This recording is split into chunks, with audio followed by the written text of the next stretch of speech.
Movies, gossip and trends, sports, drama. We bring you a vibe like no other, straight to your living room. To keep you informed, inspired, entertained, and most of all, refreshed.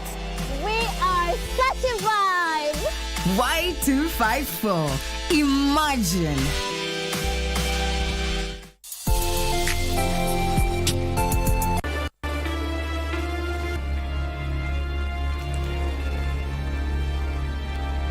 Lakini wewe ni nani?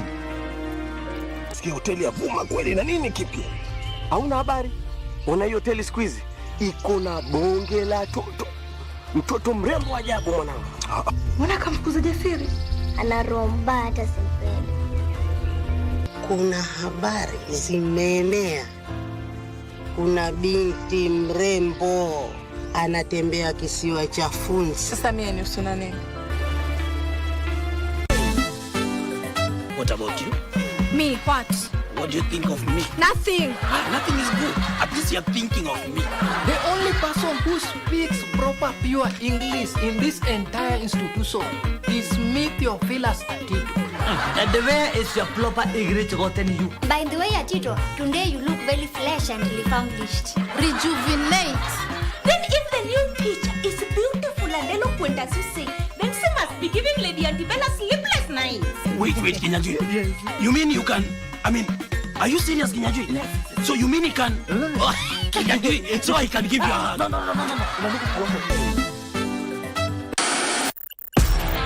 On KBC Channel 1, we are a TV station like no other. Get a taste of the best in entertainment. Yes, indeed. Feel the passion.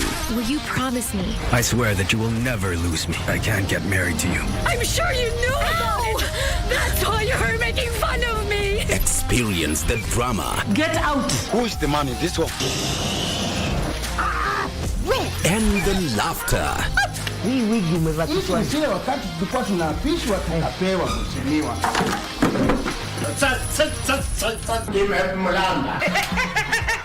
Move to the beat.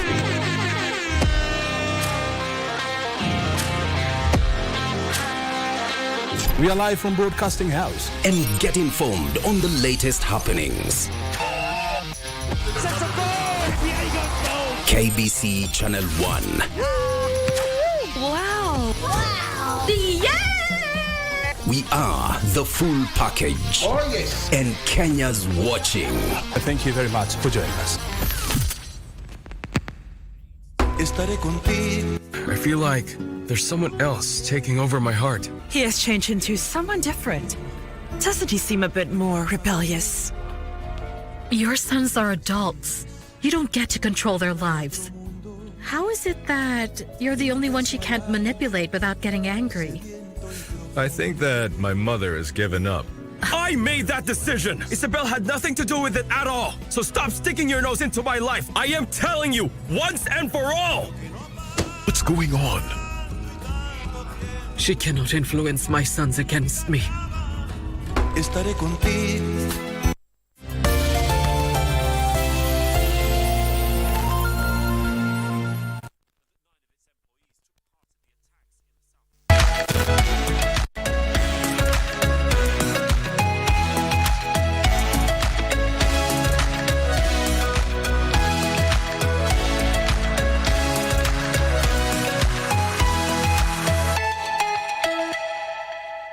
Beautiful. Good morning. Welcome to the program. My name is Victor Law. The date is 29th of October 2024.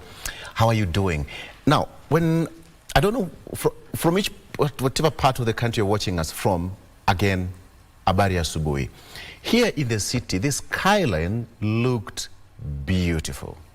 The sunrise, Vivian, right? Mm-hmm. The sunrise, it looked beautiful. I mean, you see the tall buildings it's giving some kind of silhouette in the skyline and all that. That signifies a beautiful day that is just ahead of us. But itafika around 11:30, around 12 there, ile joy kapa CBD.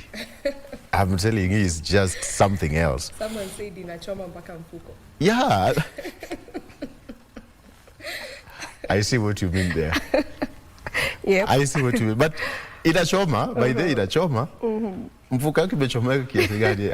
I'm just trying to find out. Yeah, mine isn't doing quite well, but oh well, we move. It's sunny season. Yeah. I bet it's for everyone. It must be hot. It must be hot everywhere in Kenya. So, yeah, if you get my point. Yeah. All right. So, a lot is happening in the country, and as usual, we'll be talking about politics here. Remember that the issue of the housing levy, the Finance Bill 2023 and housing tax is also coming up for hearing today. The 7 judges of the Apex Court are expected to rule on whether the tax law can be used by government and also determine the fate of the Housing Levy Act. That is coming up later on today. But the Court of Appeal is also going to hear that case against the impeached Deputy President, Rigathi Gachagua, whether that case is supposed to be the ruling to be given today by the 3-judge bench. Remember, they refused to recuse themselves from the case, and that is how it's going to be today. We just want to take a look at really what is happening in the corridors of justice, as well as, so his security detail was somehow reinstated. Not fully though, but there are some signs of good things coming up. I have got Collins Kipkemoi-Sang, who is a constitutional lawyer, joining me on set shortly at 7. I also have Patrick Oso, who is a governance expert, as well as Honorable Peter Oreru, who is Member of Parliament of Kibra constituency.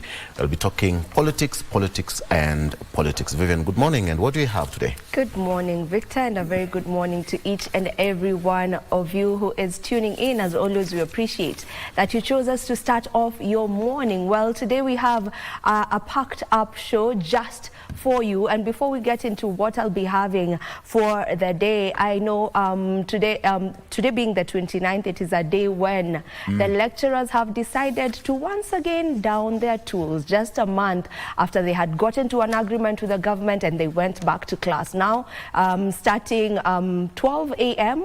of this morning, well, they have down their tools yet again, blaming the government of duping them into signing a return to work policy that they failed to honor. And right now they say that they will be on the streets until kingdom come. Yes, they're going to be on the streets until their grievances are heard, and they're not going to be swayed into anything. That is what they say. So I'm really hoping that something works out, because I mean we are coming to the end of the year. You know, students are about to do their final exams as well, so I hope they just work something out so that the lecturers get to go back to class. Well, on what we have on the show today being Health Tuesday, you definitely know that we always bring you matters health. We are concerned about your health, so we always try to bring a conversation that will be of interest and that you will be able to learn a thing or two from. And today will be no different. I will have Dr. Washira Murage, who is an obstetrician gynecologist from the Savannah Healthcare Services, and he will be here to talk about a health issue that mainly affects women, and that is endometriosis. I know that we have heard about it quite a number of times, but how about today we just get deeper into it so that we get to understand what exactly this endometriosis is all about. And that aside, we'll also have a conversation on getting the right construction, just in time for us to talk about this after the collapse of the building that happened in Kahawa West 2 weeks ago. Now, joining me for that conversation will be one Mr. Nahashon Okoa, and he is the Managing Director, Beacon Africa Consulants, and he will be here just for us to look at where we are going wrong matters construction and how well we can go about getting the right construction. You definitely want to stay tuned for that. All right, Victor. Great. So let's cross over to Mombasa, and Regina Manyara is standing by. I don't know whether she's been given a name down there in the coast or at the coast. Regina Zubeida Manyara Gasheri Mwajuma. Which one else do you want to pick? Regina, pick a name for yourself. But hey, good morning. We are doing well here in the CBD.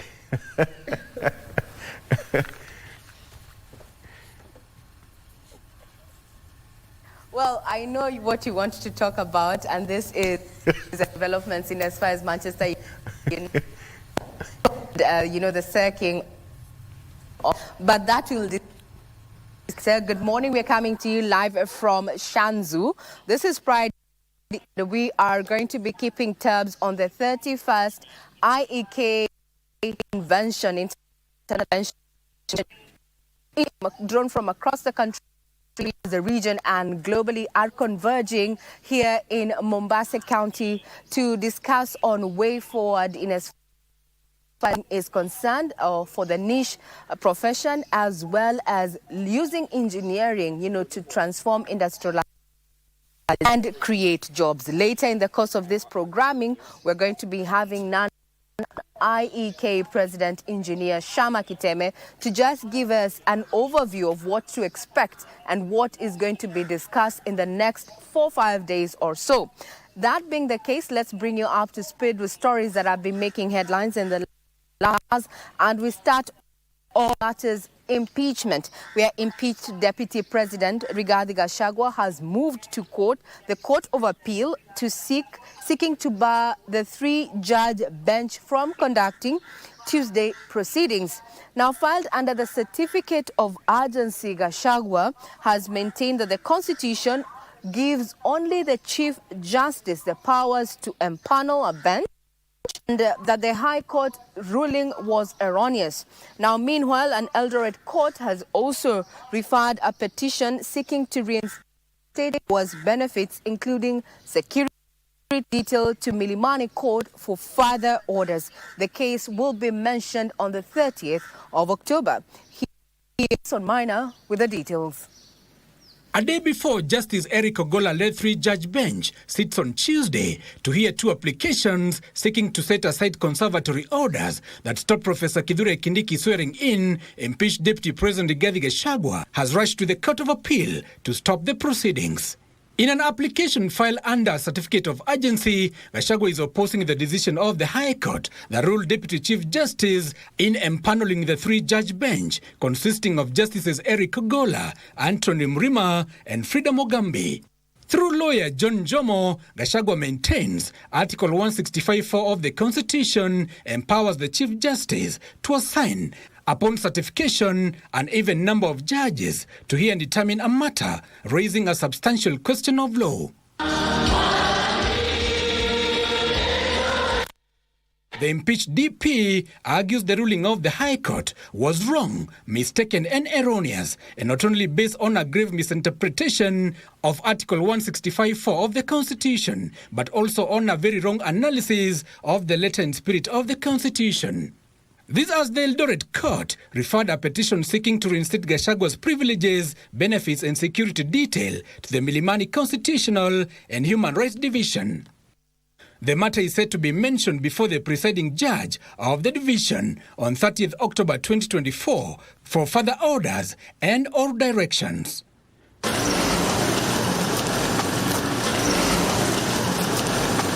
Has been happening impeachment of President Rigathi Gachagua. October is just being Wednesday, and we're going to be keeping tabs on that. Now we cross over to Maturity, where the Directorate of Criminal Investigation is appealing to the official that would assist in the re-arrest of the suspects Jumaisi, who confessed to killing 4 and dumping the bodies at the quarry.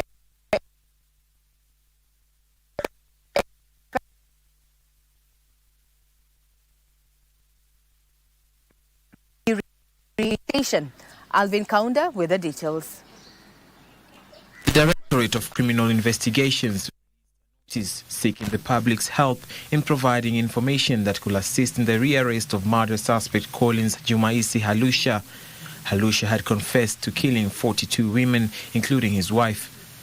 He was being detained at Gigiri police station over the discovery of 9 dismembered bodies of victims aged between 18 and 30 years in Kware area of Nairobi County. Halusha, however, escaped from Gigiri police station together with 12 Eritreans who were found to be illegally in the country just days before his arraignment in court. The DCI, however, fell short of mentioning the bounty, only saying a significant cash reward will be offered for information leading to his rearrest.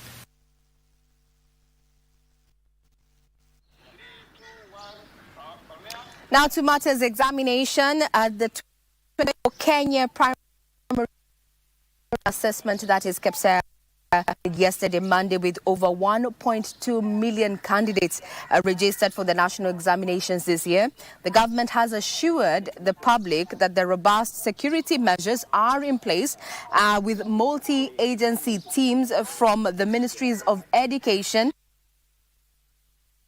to ensure a smooth exam. Today, yesterday they sat for the English and mathematics with the assessment until Wednesday. Is a rundown about how day one was, as we what is going to be happening on the take it out.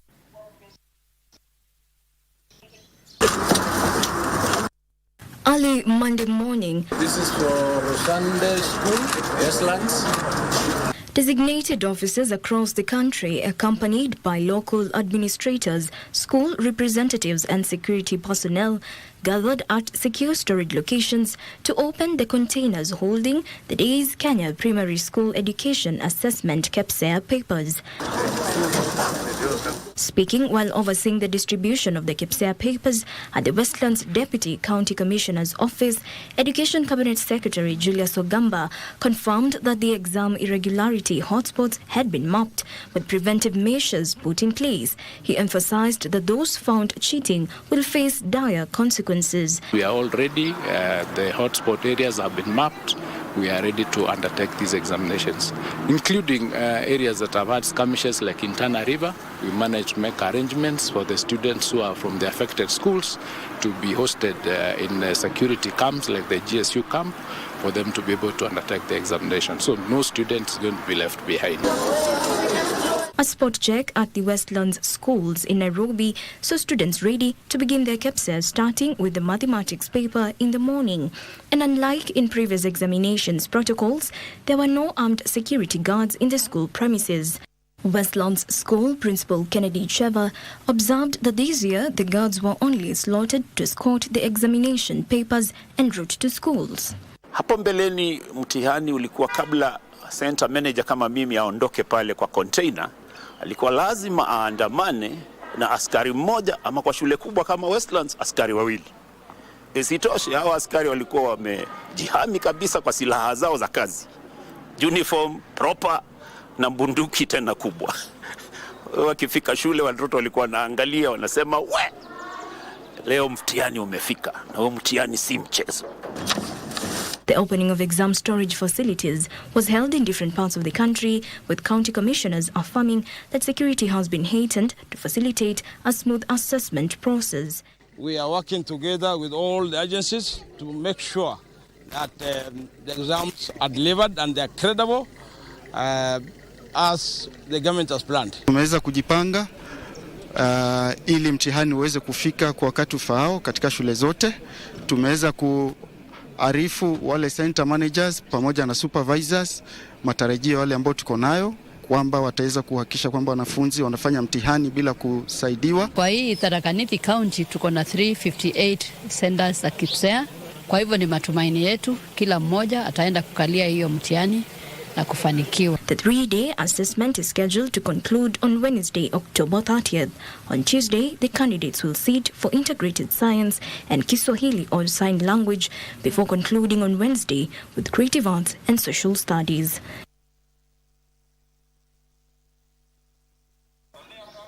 We are of luck for all students who are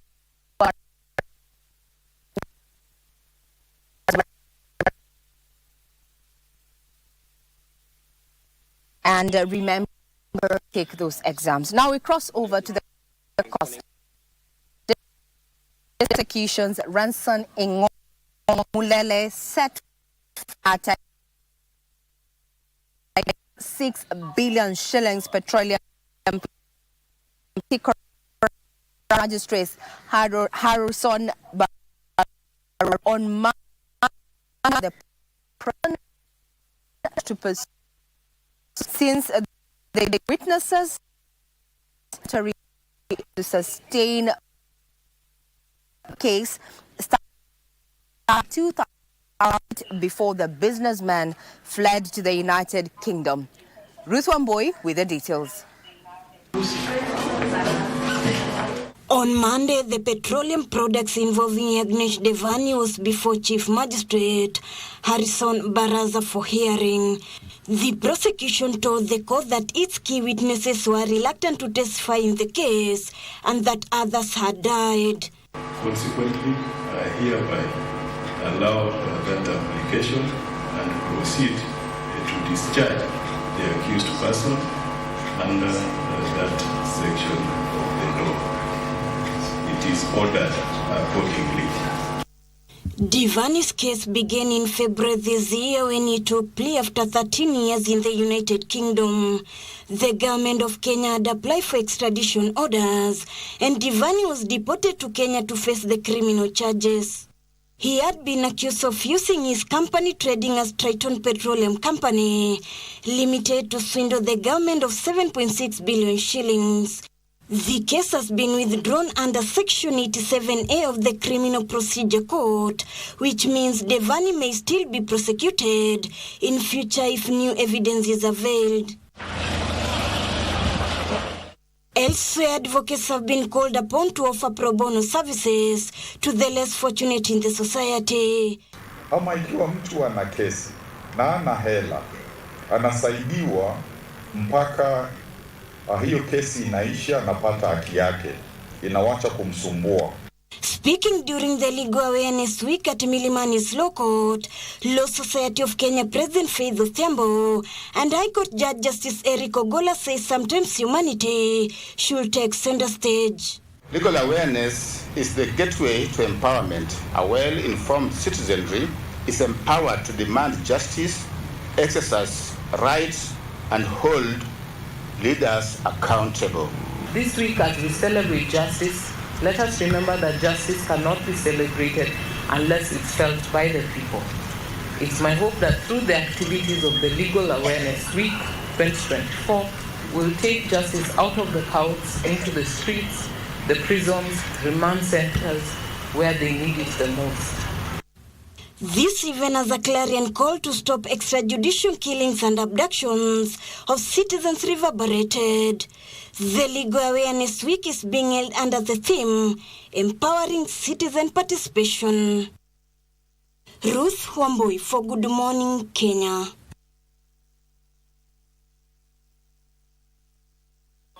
We cross over to East African Community member states. Yes,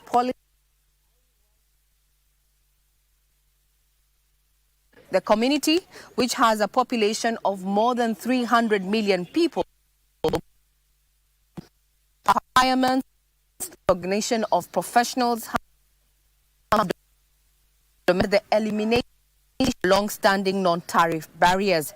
MSME's Development Cabinet Secretary Wycliffe Oparanya says the elimination of trade will help, which accounts for more than 8% of all the jobs. I want to talk to you and see how can you be supported in terms of financing. How can we support you in terms of even capacity building, business development of your business? How do you move also from South Sudan and spread your wings to DRC Congo? A conglomerate of ministries are actually putting energies together, and they specify depending on which ministry does which mandate. Ndio sasa wakishafanya, wakati tunaweka pamoja, tunaweka kwa treaty, ndio tunapambana naye katika Council of Ministers kwa EAC. Kwa hivyo mambo hayo tumesikia, na mimi najua hata wakati tulikuwa tunaongelea, I was just pointing out kwamba kuna mambo mengine kati ya yale mumesema ambayo yana fall within the agreed treaties, yenye kila country within the 8 member states, whether mdogo ama mkubwa, awe a big boy ama small boy. MSMEs have been identified are the only area that we can grow the economy. In Kenya is a major pillar. It's one of the 5 pillars for the Kenya Kwanza government. But if we want to create wealth, if we want to create employment for our people, we must focus on MSMEs. And that's why the president thought it's wise that now let us have a specific state department under PS. Away from matters about youth employment as a young and emerging African continental free area now has opportunities in business. Information about the reduced trade barriers will enable them and with the details. Kenya's exports to Africa have been on an upward trajectory, with Uganda accounting for the highest market share at 33.86%, with top export products including coffee, tea, animal fats and cement. Even though the African Continental Free Trade Area is expected to expand the market for Kenyan products, most entrepreneurs are unaware of the business opportunities. I don't think most of us are aware about it, and I don't think enough has been done from the part of the government. And as much as they've tried to sign the agreements, most of us are still not aware about the opportunities there is about exporting their products. Young people might never come to forums and sit for a whole day, but you'll find them in social media. They are friends to social media. So simplified and tailor-made awareness to these spaces that young people are in. You can imagine if you have a product and it is well known and demanded by 1.3 billion consumers, you can imagine that opportunity itself is a huge one. Then it's a $3.4 trillion GDP covered market. So that means there's already finance. The East African Business Council says there is need for a collaborative effort to sensitize businesses about opportunities and offer them industry linkages. You need to get ready. You need to start really getting your house ready because the market is huge, opportunities are high, but how are we ready as a private sector? How are we ready to compete? Because competition is going to be open, but competition is good for business. Quality has been improving in the country. We have a lot of support from government. We are supporting a lot of capacity support on product development for different businesses, especially the small businesses in Kenya who really need that support. Saving credit cooperatives regulations as the government seeks members' savings. Secretary Wycliffe, the government is in as it seeks to review Sacco officials conform to professional studies and reduce incidences of malpractice.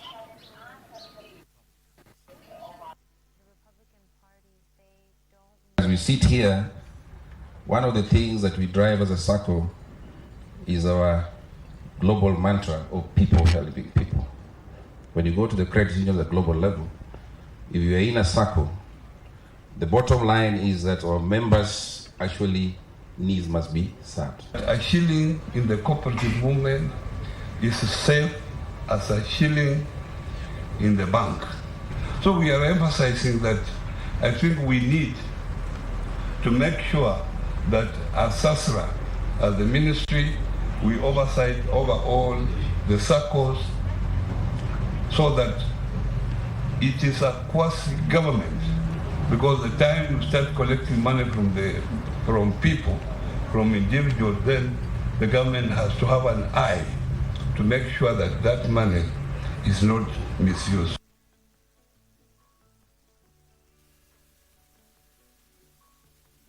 While that effectively matters in the head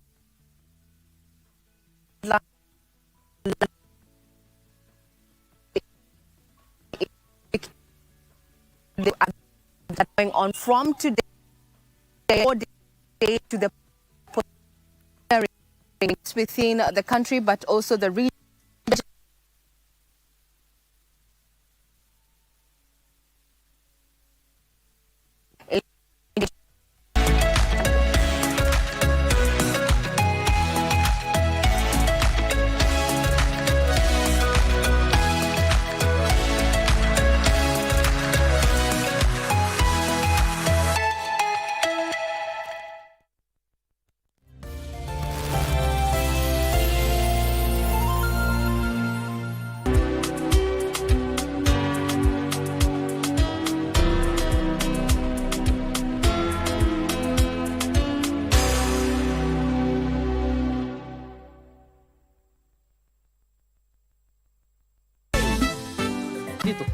Kwani unatumia mapua kusikia? Si nimetoka kukwambia hiyo saa hii tu. Are you sure you did not go extremely out of your way?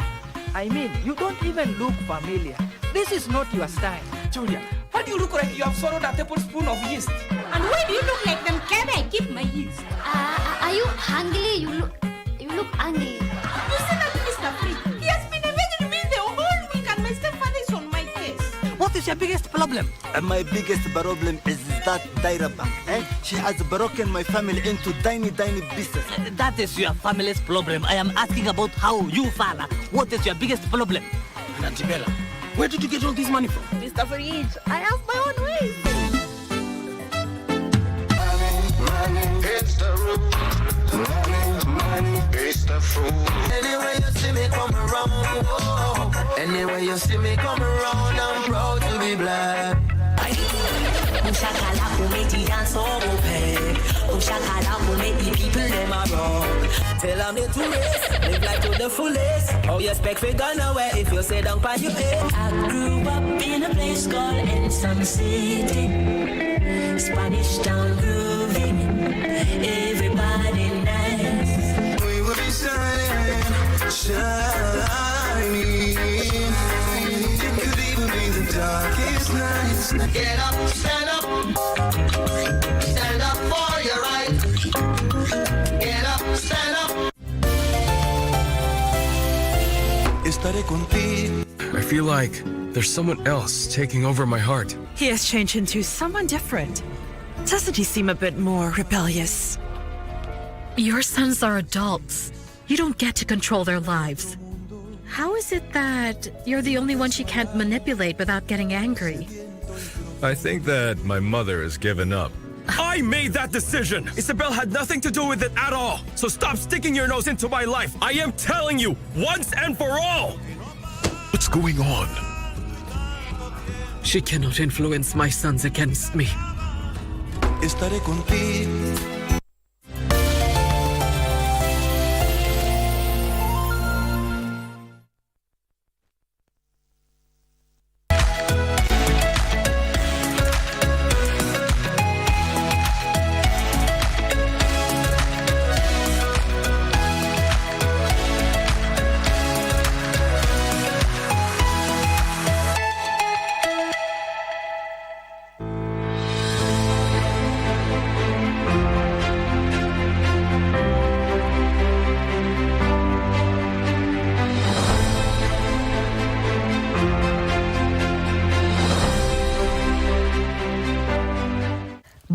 On 15 September 1966 in Busia, Dr. Paul Otuoma went to school in Khalsa Primary School in Nairobi in 1974, where he sat for his Certificate of Primary Education examination in 1980. He transitioned to Eastleigh High School for O-levels from 1981 to 1984 and later joined Nairobi School for A-levels, finishing in 1986. He studied at the University of Nairobi, where he attained an undergraduate degree of Bachelor of Veterinary Medicine and Masters in Business Administration. After graduation, he worked as a waiter at a popular fast food restaurant in Nairobi.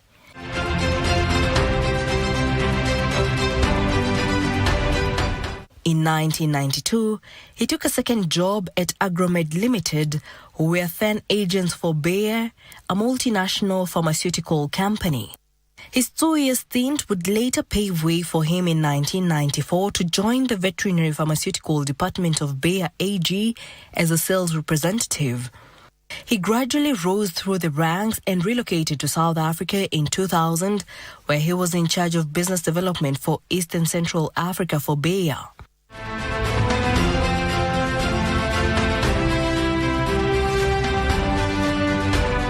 In 2003, he came back to Kenya to set up a chemicals distribution company called Mwanga Agrovet.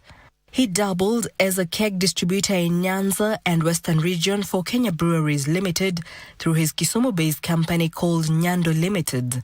In 2007, he won the Funyula parliamentary seat.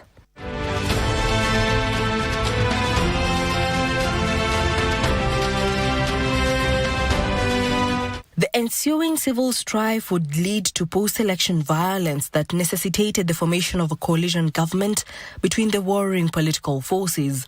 In 2008, he joined the cabinet as Minister for Fisheries Development. He then served as the Minister for Sports and Youth Affairs. He oversaw the formulation of the Sports Bill, now an Act of Parliament, that led to the establishment of the Sports Fund. While in charge of the ministry, he oversaw the ratification of the African Youth Charter, the first legal framework in favor of youth development.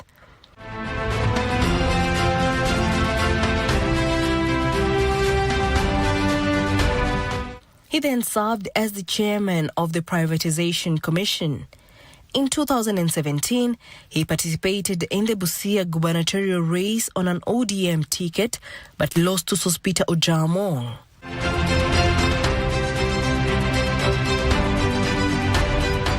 In 2022, he won the Busia gubernatorial race. He is currently serving as Busia governor. Jackie Wambiru, The Cabinet.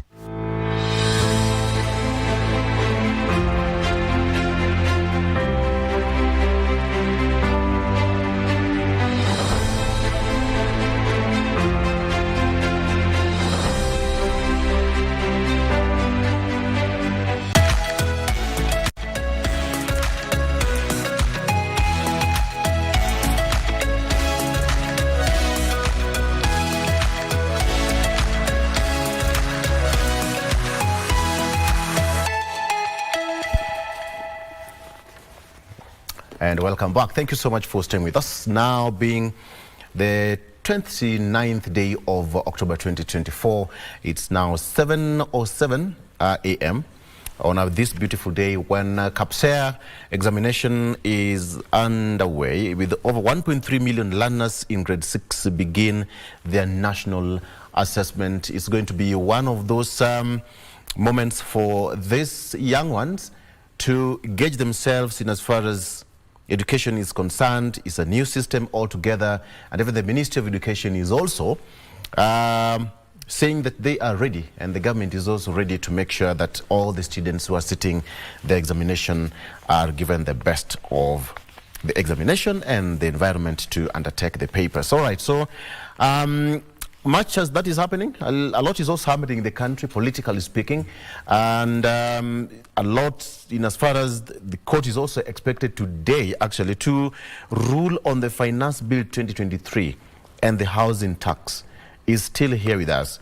The politics of today, a lot is happening in the country, and we just want to take a look at that is there. As well as Gachagwa's bid to stall cases at the High Court, impeached Deputy President now wants proceedings at the High Court on his removal stopped, pending the determination of an appeal that he has filed at this Court of Appeal. So that is also forming part of a discussion here. A lot is in store. And still on the front pages, I'll be taking you through what is here on the front pages. The story that the Nation has put on the front page is quite different from what is there in other newspapers, but then that is it. On the front page of the Daily Nation, how police use phones to track and capture suspects. How police use phones to track, capture suspects. This one is an exclusive expose by the Daily Nation. Months-long investigation exposes how Kenya police access customers' sensitive call data records and identify crime suspects in breach of customers' right to privacy, and how telecom companies frustrate justice in cases where security agencies are implicated in murder and enforced disappearances. That is also the front page of the Daily Nation. And now this is a case of privacy, how police require a court order to extract data records from mobile company systems. That is what is here on the front page of the Daily Nation. On the front page of the Standard, how Devani walked free from 7.6 billion shillings Triton scam. Key witnesses, including former Minister Kiraitu Murungi, refused to testify against again in the case that lost the country billions of shillings. Yagnesh Devani, the architect of the oil deal, had been on the run for 16 years until he was extradited from the UK to face the crimes that the DPP said could not be proven. Yeah, that name sounds so familiar in the minds of many Kenyans. Grade 6 learners look to a brighter future as they take their KBC examination. A total of 1.3 million candidates in 35,573 centers began their examinations with the hope of expanding their horizons. Let me start by introducing my guest. I have got Honorable Peter Orero, who is a member of parliament representing Kibra. He's also in the education committee. I got it right, Mheshimiwa? Yes. Yes, the education committee. Perhaps just start by being a teacher. Let me tuache kwanza Mheshimiwa kando. This is a time for you to unleash the teacher in you today as we start at the grade 6 start the examination. This must be a very special moment for you as a professional in that field. Yeah, thank you very much again for inviting me here. First of all, I want to wish the KBC students the very best. You know, we have this continuous assessment, but this is part of summative assessment for students, which forms part of the CBC. And I think today we want to celebrate those who are going to do their exams. I know that we have been preparing as a nation for these exams, and we want to see where it takes our children. You know what has been the problem of CBC. We have been talking about lack of enough JSS teachers within the schools, a lack of laboratories within the schools.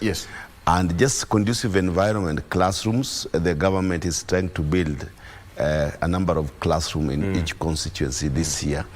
But we want to wish them the very best. The last time we had Education Committee and the Teacher Service Commission, they were at pains to explain why the JSS teachers, most of them are not science teachers.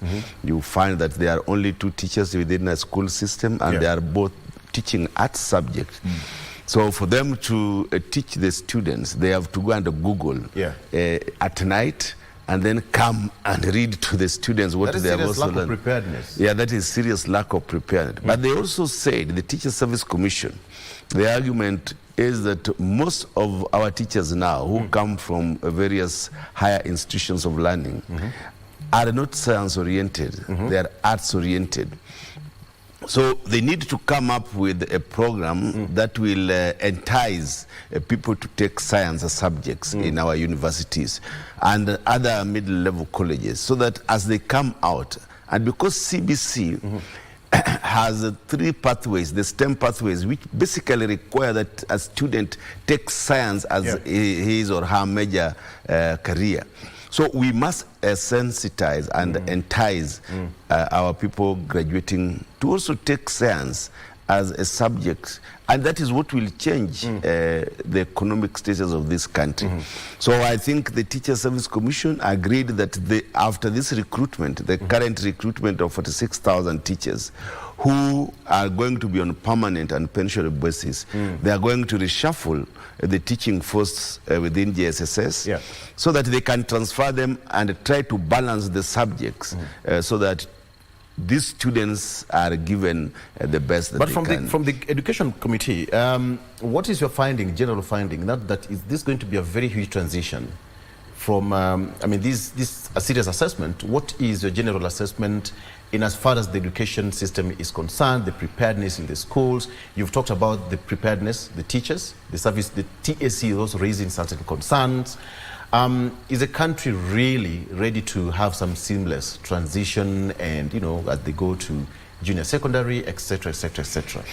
Of course, the transition has not been seamless because of the obstacles and the problems that we have in the JSSs. We still lack almost 100,000 teachers in this country. And when we were doing the assessment of those who have not been employed, the Teachers Service Commission said there are about 400,000 teachers who are outside there and have not been employed at the moment. Yeah. When they advertised, over 314 were applicants. Yes, they only needed 46,000 teachers. So it means that even the teachers who have been trained to take up this kind of jobs are still not employed.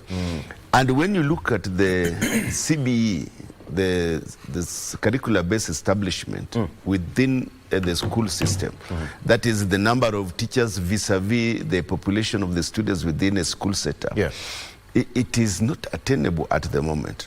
So what we are saying is that the country must give education first priority, because education forms the basis of growth, both economically, politically, or otherwise.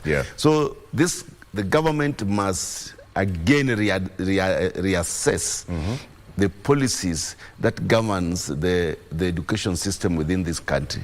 We must prioritize the employment of teachers, and also we must prioritize the facilities, the putting up of the facilities within the school setup. If really we are going to do the CBC, where we have the pathways of social science, the STEM, and the arts, we must have deliberate initiative to ensure that the facilities required of the CBC are put into place. So I think the seamless transfer we want to talk about, which we can comfortably say right now is is haphazard. So as a country, we must come together and look at the best way that we can make this education system seamless. Great. All right. Thank you, sir. Let me also introduce Patrick Osoi, who is a governance expert, also on set. Patrick, welcome to the program. We just started, all of us passed through examination and passed through school, but we didn't do CBC. No, we did CBC in a certain way. We did art and craft. Yeah, art and craft. That was CBC simplified, but right now it's a course altogether. Right. And I also have Police Kip Kemoy-Sang, who is a constitutional lawyer, also joined me on set. Karibu san to the program. Thank you. Karibu. Sorry for being late. All right, so gentlemen, let me just go straight to the point. On the front page of the Daily Nation, it starts how police use phones to track capture suspects. That's a story that you can take a look and read generally what's there. It's a good expose, but I think that is it. Again, down here, Moi King battle over 300 billion shillings empire. Yes, it's also highlighted down there what is in contention. On the front page of the Standard, what do we have here? How Devani walked free from 7.3 billion shillings Triton scam. Again, not news to us. This has happened in the country, and we're looking at the story behind it again. Grade 6 learners still also captured on the front page of the Daily Nation doing the examination. So, gentlemen, let me come to you, Patrick, and get to understand what really is happening in the country. First of all, who is a Man U supporter here? Who is a Man U fan? Is it a team? I'm just wondering. I'm just wondering. I heard their fans said they stopped playing football. There is a certain team, but there you are right. So they lost West Ham. Yes. They're somewhere in... Be nice. I think the coach is on his way out. Ten Hag was impeached. Ten Hag was impeached. But Mani is doing poorly. To be honest, as an Arsenal fan, I'm happy. Eric, are you an Arsenal fan? For me, I'm an Arsenal fan, but when Thierry Henry was playing. So nowadays, I don't know how they're doing. But the other day, I saw that they're trying. You don't talk about Sacco. For me, I'm an Arsenal fan. You're an Arsenal fan? Yes. Very good. Sacco is playing. Yes. When he's playing? When Sacco is playing. And when he's not? Now, the current Sacco, like now, the current, is talking of the time for Thierry Henry. I'm talking of the time of Saka, Bukayo Saka. Ah, good. Yes. Then we are on the same page. So I'm safe. I'm safe. So, gentlemen, we are looking at a situation where the Deputy President is also looking at his case at the court today. It seems that things are not so easy as we speak. Let me start with you, Wakili. And impeached Deputy President now wants the proceedings at the High Court on his removal stopped pending the determination of an appeal that he has filed. It seems that this battle is still far away from over. Yeah, sure. What is happening? A test of the Constitution of 2010 Constitution is on trial. What is happening is that what the High Court did is they allowed the DCJ to empanel a bench to hear the matter. And Gachagwa's side are arguing that the deputy does not have those powers. Those powers are made for the CJ. So what happened is that if this is allowed to subsist, we are going to see a situation whereby the president might be outside the country and the deputy president decides to fire all the cabinet and puts in a new cabinet. It's that big now that it's giving the deputies in all sections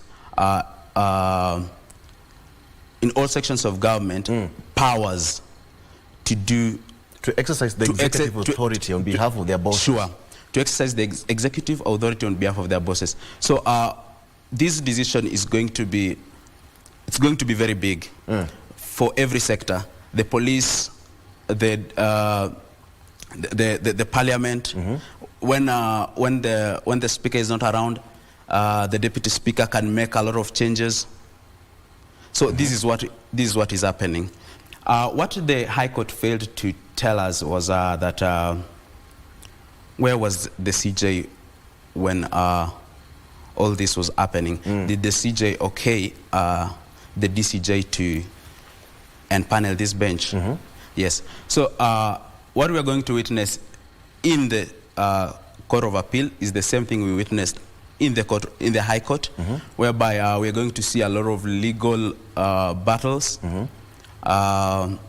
Each side will be ready to argue their own points, which surprisingly both sides have valid arguments. But now it will be which argument carries the day, which argument will be favored by the judges who will be sitting on that You've raised a very pertinent concern there, because the argument was the DCJ had no powers to empanel the bench. And that was during the preliminary. Yes. I got it right? Yes. So at this particular point, what are we looking at today? What we are looking on today is now they're going to sit on this appeal and decide. Now the case at the High Court is not going to continue until the empanelment issue is done with. Now this is going to take time because now it's staying the decision of the High Court to agree that the panel is well empaneled by the DCJ. So we are going to see a lot of rounds, a lot of turns, because now probably if the Court of Appeal does not agree to the petition, probably they will move to the Supreme Court. That's going to take time. Yes. Okay. So it's issues of justice is never that easy. When you listen to that, Mheshimiwa, you are also accused. I'll come back to you, Patrick. You have also been put on the spotlight. If the speaker is not there, the deputy speaker can make certain. I don't know whether that is the standing orders in Parliament, but the president, what he's talking about, is already being set, and lawyers will have a very good field day to run with it. I don't know, although not a lawyer but a teacher. When we look at this 2010 Constitution, there are many areas within the institution of the operations of government and the structure where we removed like vice president to bring in a substantive office called the deputy president.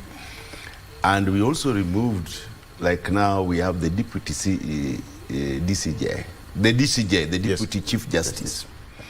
And that term deputy comes with a lot of powers, so that the deputy of the president or the deputy of chief justice cannot be just removed by a sheer word. It is inscribed within the Constitution that that position has certain powers. And for the deputy president, it has powers because now it is a presidency. It is the president and the deputy. The office is for the presidency. And lawyers, it's good now I'm sitting with one of them. Yeah. They are never right and they are never wrong. It depends on how you interpret that law. And that is why we have them argue in the courts. Yes. If the keyword is argue. Arguments. How you bring up arguments before a panel of judges. And it is the duty of the judges to interpret the arguments and see which one is valid. So we are going in circles and rounds. And I think for the three judges to recuse themselves was not easy. Because like now if I ask you to, can you get out of that chair? And that is your job, you know, and you are the one to decide. Of course you will not get out of that chair. So the decision was still lying with that bench, and the arguments that they advanced, when I read the verdict of the judges, they claimed that those arguments did not make the threshold to allow or to make them recuse themselves.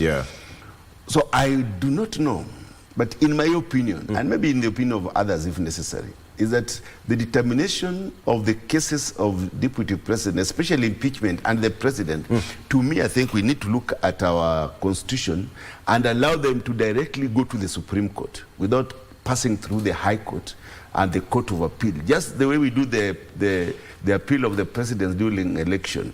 We were just given 2 weeks or 14 days. I think now they have expanded the days within. So in the future, we need to bring certain bills and to allow the impeachment of the deputy president or other senior ranking officers, CJ, DCJ, the speaker, the presidency, to go directly to the Supreme Court, so that these cases, like now we are in a judicial quagmire of this country.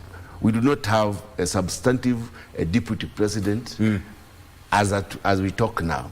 And these lawyers, when you see, think they are humble here, they can take you in circles for the next 3 months or even 3 years, because I had... Collins, you're being accused. I had Omari, one of our senior lawyers here, saying that this case will go up to 2027. And I have a lot of respect to Kaminwa Aminwa. He told one, but you were breastfeeding when I was litigating, and said they should be allowed to talk as much as they can. So they don't, we don't envisage a time when, if we don't have a time framework, when this case must end. Allow me to bring in Patrick. Could it be that the reason why, as what Meshima is saying, that there should be a direct going to the Supreme Court, instead of starting from the High Court to the Court of Appeal and then ultimate to the Supreme Court. Right. Then you have this case done and dusted with finality once and for all. But that would be so unfair. I mean, right. The level of justice in this country. Yeah, I wouldn't buy that idea. Reason being, at every stage of argument, we eliminate some other things and other things crop up.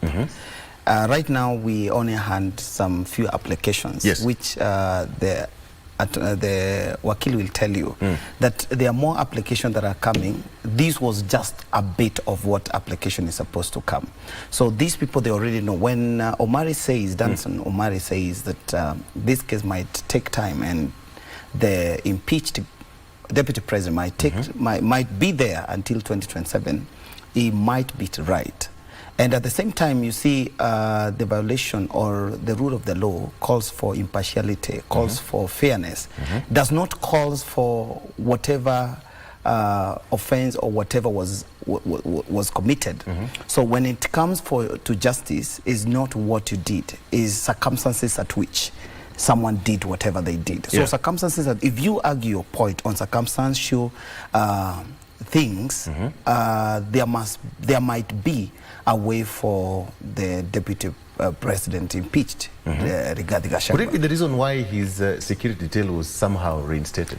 Yeah, you see, not fully though. You see, when the argument got into court, actually the preliminaries was in the Senate. When there was a lot of argument with the Senate, and people realized Mosuse, the motion mover, did not have substantial evidence, was probably word of mouth, argument, and there was no substantial. When people come out and accuse Patrick Osoi today, and the first impression to the people is what I committed.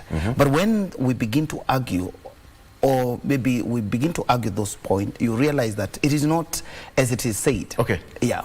All right. Yeah. So let's take a break, and I want to serve you tea. Then we come back, we're still going to get into it. It's going to be an interesting one as we wait to see how the judge is going to work on it. It was a very swift and a fast ruling last week that did not even last for 5 minutes. I'm so sure even the lawyers were baffled. Did you expect that? After the many, one of the lawyers termed it as speeches. This side is giving speeches, this side is giving speeches, and those long submissions ended up to a 5 minute, 5 minutes. This is it, and ruling. that was it. All right. Yes. Let's take a break, and we come back. We're still going to continue this discussion shortly. Stay with us.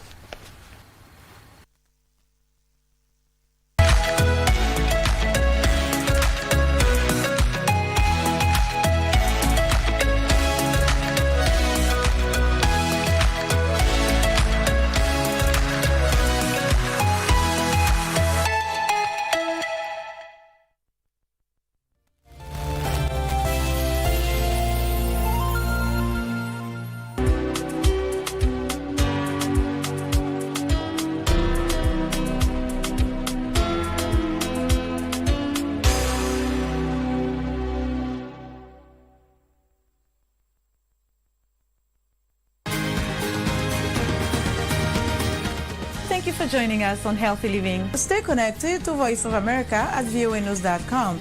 A look at your kidneys and how they impact your health. And an expert discusses chronic kidney disease and how to protect yourself. And Ivorian psychologist Noor Bakayoko shares some insights on bullying and what can be done. It's important to avoid major events or major health crises. How do you know if your cough is due to a serious condition? We'll have some answers. Stay well and strive to make every day a healthy day.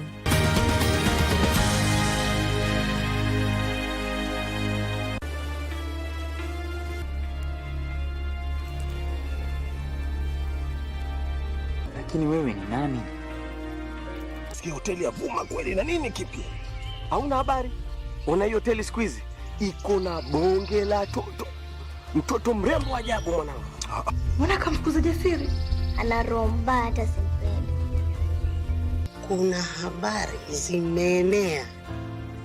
Kuna binti mrembo anatembea kisiwa cha Funzi. Sasa mimi ni usuna nini? It's the root.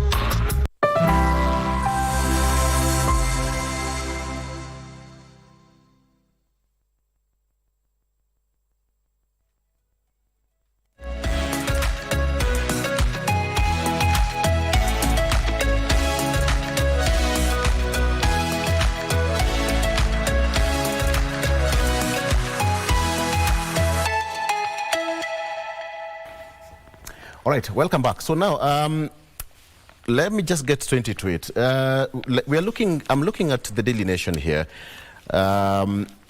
Wakili, because the case at the High Court right now today is going to be one of those determining whether the case is going to continue, or the Deputy President or the ruling is going to give way for the swearing in of Kithure Kindiki, right?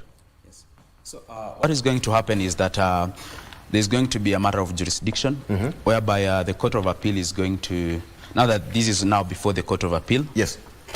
Now the Court of Appeal will first of all pause the proceedings at the High Court. In doing so, it will either decide to swiftly determine whether the bench is, the High Court bench is properly empaneled, and if so, it will take if so, it will take back the proceedings back to the High Court, so that the High Court can now hear the substantive issues on the impeachment of Rigathi Gachagua. Yeah. So what happens is that the case at the High Court now, the proper case has not been now discussed. Not yet. What we are having is just mere applications, mere petitions. After we are done with that, is now when we begin the real thing, and that is not going to be. If the applications and the petitions are taking this much, now imagine how much time it will take to discuss. No wonder you lawyers are very confident that it may go up to 2027. There is a reason to why you're saying that, but Patrick, that puts the country in a state where in a state of uncertainty. Right.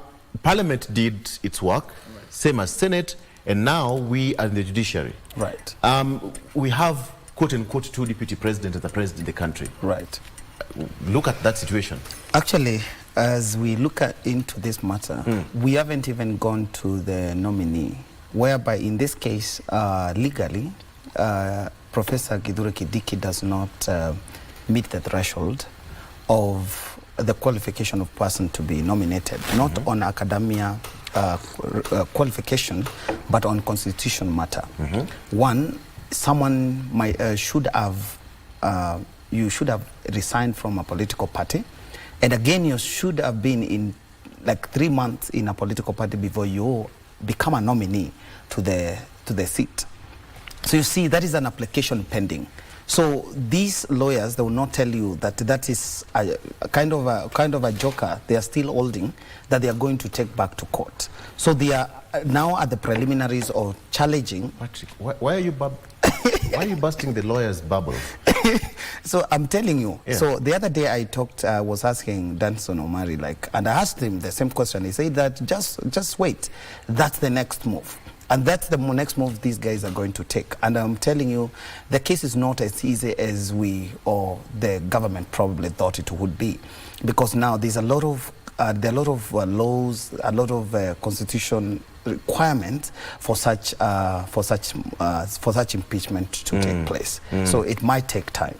It might take time. Yes. And then again, at the moment we can say, and that is the reason why when you see the other day when the functions were in Mombasa, the address of Professor Kindiki did not, he was not given that platform as the deputy president of this country. And again, as the constitution, the 2020 constitution requires. You see, I was so puzzled to understand that the deputy president is still the vice president, because we thought that this seat was elective. And at the same time, what also the attorneys will not tell you, that for any vetting of any person, especially the nominee for the deputy president, is supposed to be undertaken by the chairman of the AIBC. Then that is another quagmire. So there are a lot of loopholes that is awaiting for that seat to be actually occupied. So it's not an easy game. Where does IBC come in here? If you understand what he said. IBC is basically in charge of nominations of the constitutional holders of the office of the presidency. But I think the Constitution did not envisage this time when we do not have the IBC in place. Yes, so what next? What it is not constituted. Yes. But in Parliament, we have serious legal minds. We have serious researchers. We have the capacity in Parliament. And when this thing was brought through Parliament and passed those stages, and the House, the Business Committee of the House, one chairing is the Speaker, who is also has a legal mind. And we have many recognized also lawyers within this country in Parliament. But our strength is in the back room. We have serious researchers. Even Kindiki himself during ICC, when the current president was in ICC, he was his legal researcher. Yes. I am also just baffled with the turn of events that some of these procedures that we undertook in Parliament are being highly questioned by the lawyers. So that is why I'm saying that we are in a state of judicial quagmire in this country. And that is also why I stated that these lawyers, they can never be wrong and they can never be right. All of them has valid reasons to argue their cases. So it will depend on the judges at the either Court of Appeal and the High Court to interpret their arguments. But I think it's not about that we have the vice president. We have the deputy president. If we had the vice president, like during the Moi's time, Gachagua will now be at home. Moi would just, by roadside, would just say, from today, I have sacked the vice president. But I think we moved away from that. And that is why we brought the 2010 constitution, where the deputy president cannot be merely removed by the president. And that is why we have to go along all through these legal processes and procedures, both at Parliament and at the Senate. But I think, just as my friend said, that the 2010 Constitution is at a test and at crossroad. We want to see the separation of powers. Fully activated. Fully activated. The Parliament, the Executive, and also the judiciary. We want to see, really, do we have those separation of powers and the determination? And I think our democracy is really maturing. We have, the country is stable, despite the fact that we still don't have the deputy president. But we have our court system going on, the Parliament is going on, and the executive are also working. So I think as a country, this is a test of our constitution and also maturity of our democracy. So I believe that, but for the betterment of the country, we must in the future have a time frame. As they were saying, 60 days to have this done. We need to have that time frame, that even the judicial processes should not exceed those number of days. They must be determined, whether right or wrong, as lawyers would say, but the pronouncements of the judges will carry the day. So I think we must have a time frame for this, because the country must run. We have serious duties of the deputy president, and the earlier it is determined, the better for the country. I'm looking at a situation here, gentlemen, when if Parliament was given, you did your job as Parliament, you undertook the process fully, and then you hand it over to the next team. But then look at it this way: if the deputy president is successfully impeached, let's just have the final bit of it now. What do you think should be the president that is being set? Don't you think Parliament or the executive will have powers to whip members of Parliament to have everything to sail through? What is happening is that the deputy president has already been impeached. Okay. Yeah, the parliamentary steps have already been taken. Yes. Before I go to that first, I want to respond to what he said about separation of powers. It's very funny that it's coming from a member of Parliament that separation of powers is on test, when we rightly say that the executive is in bed with the judiciary, with the Parliament, whereby now the speaker, who should have been bipartisan in the process of impeachment of the deputy president, was not. The deputy speaker was not. So in terms of separation of powers, we still have a long way to go. What forms that statement? The statements he made prior to the impeachment of the deputy president. He spoke as though he had received instructions from the executive. But somebody would argue that he was speaking on behalf as a member of Parliament, then deputy speaker. She's a women rep. Yes, as a member of Parliament, not as a deputy speaker. That is what she said, that outside there she was not speaking as a deputy speaker. Now imagine in the event that the speaker was not in the country at the time and she was supposed to now run the show. Just the way the story of this. See the way you're saying lawyers. I thought we were going to run away with it. But to answer my question, the precedent that is being set right now, the whenever the government wants to pass a certain legislation in parliament, it would be so easy to whip members of parliament or even senators. It has always been very easy for the all the time, yeah. All the time. I don't think so. There are certain scenarios where the only one is the one for Gen Z that was stopped by the Gen Z, which had already been passed by parliament, and the president had to go back because there was a public I think outcry. It's not about going to bed with the government. So we are on record, and you know, our pronunciations goes to the handsets. It was not just stopped by the agencies. Even me, I did not vote for the finance bill. And even if it comes back, I will not vote for it. Sure. So it's not about the agencies. We are also the agencies in parliament, in quotes. So we are not saying that all of us go to bed with the executive. Sure. Yeah. So it depends on the numbers that the executive have within parliament. Yeah, sure. So if they have the majority, we always say that in parliament you can have the minority, you can have but they have their say. Yeah. So if they have their say, it does not mean that all members of parliament are in bed with the government. But my question is, Honorable Orero, like most of these movers, the motions that we are seeing in the parliament today, they are all geared from the executive.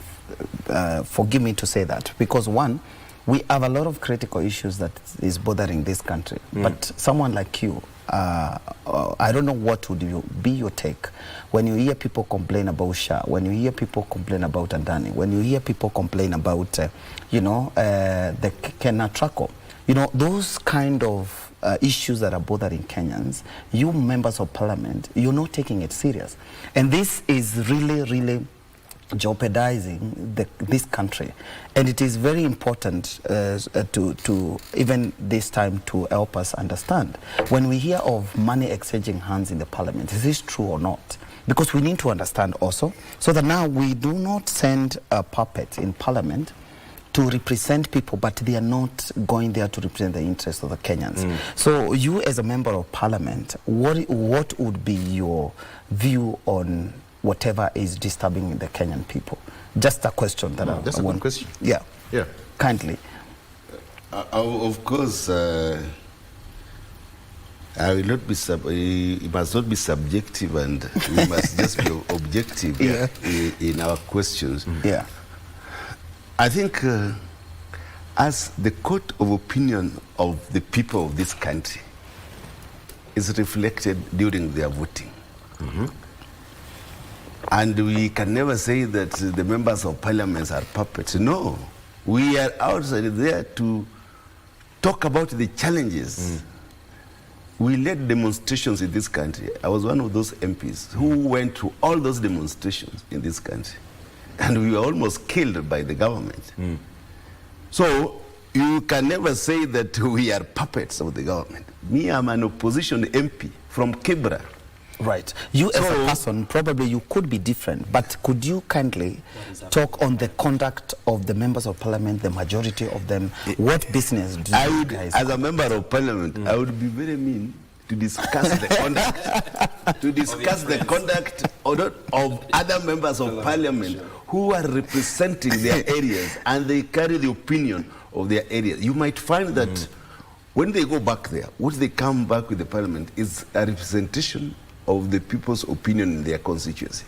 Me, as I step out here, I will go to Kibra.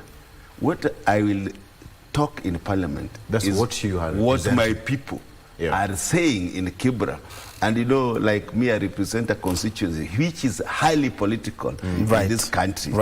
And which, by the way, is known for being the opposition bed within this country. And when you don't... Just say bedroom. This is the bedroom, of politics. And what is disturbing the Kenyans, surely, from informal settlement, disturbs them more than any other place. So, even in these cases of SHA,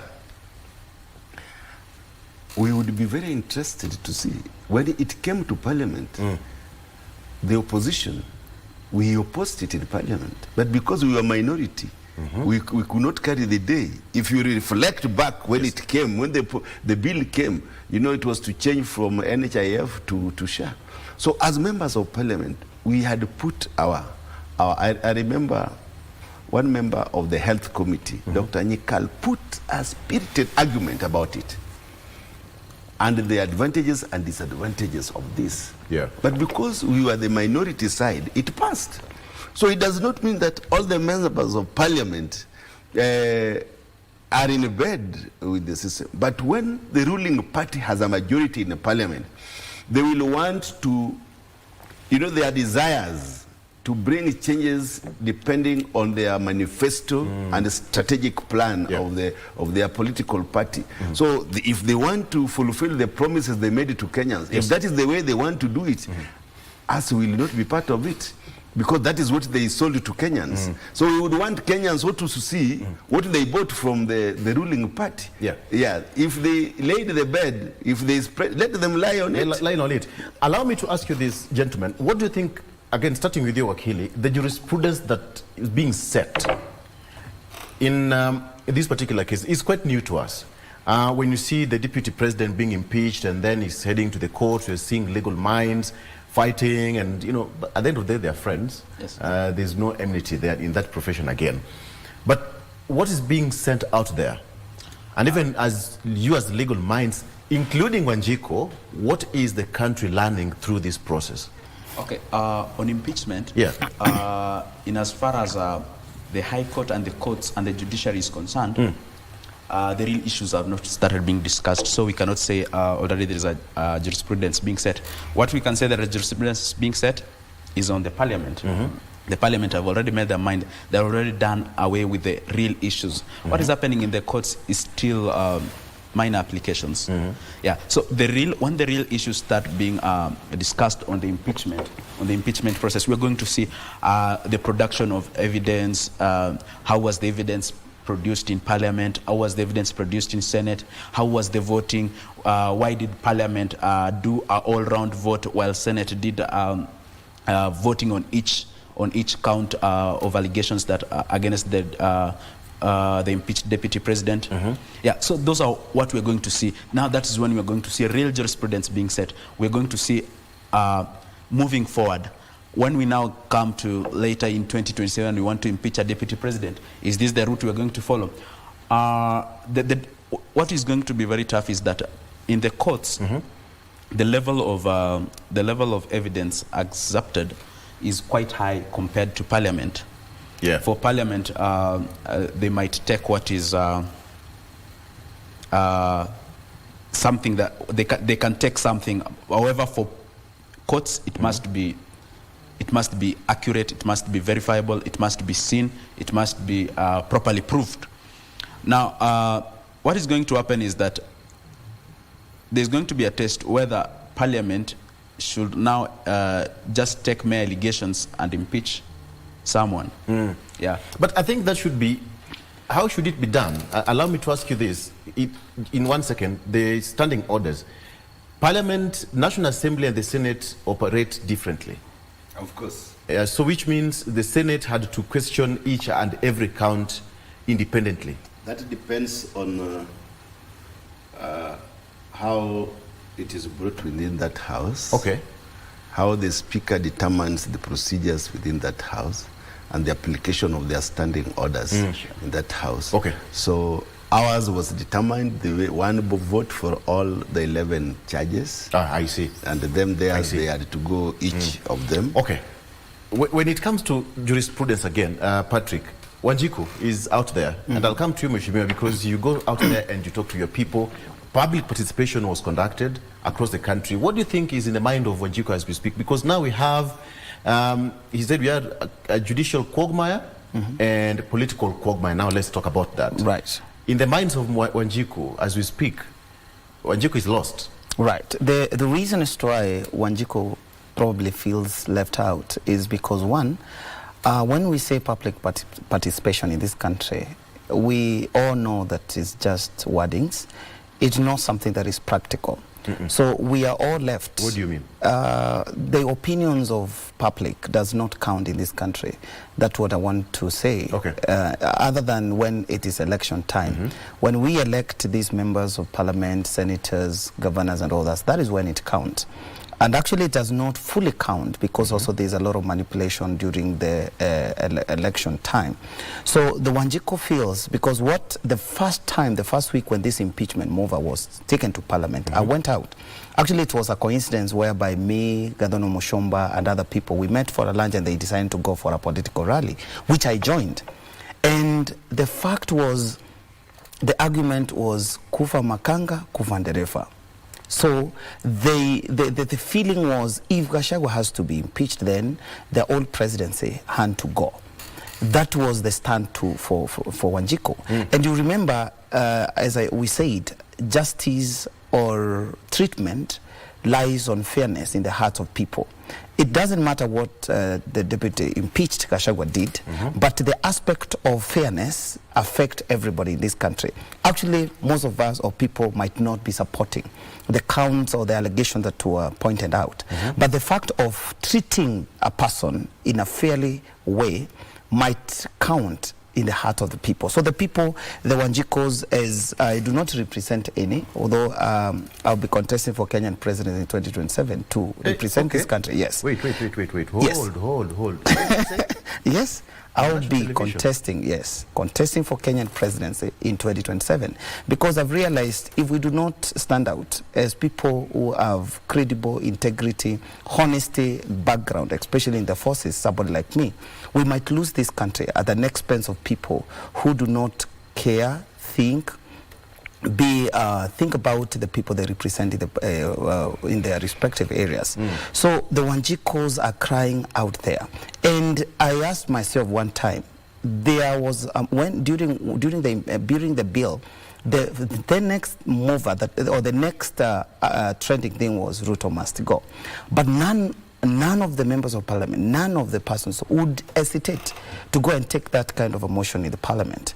And as per se, the Honorable Orero will tell you that even the reconstitution of IBC is left as a gap intentionally, because most of the things politically cannot move in the absentia of IBC. So what should have been a priority during and after the financial bill should have been pushing for IBC to be reconstituted. But what are we seeing today? Nothing. And when we talk of 7 years, actually also increment on the presidency, what it means that also this member of parliament will be the beneficiary at the end of the day, because they have to push their timeline to that 7 years. Okay. So we are in a very bad quagmire, in a very bad state as a country, in matters of rule of the law, in matters of governance, in matters of integrity, in matters of transparency, in matters of consensus. So there is no consensus in this country. Right. Yeah.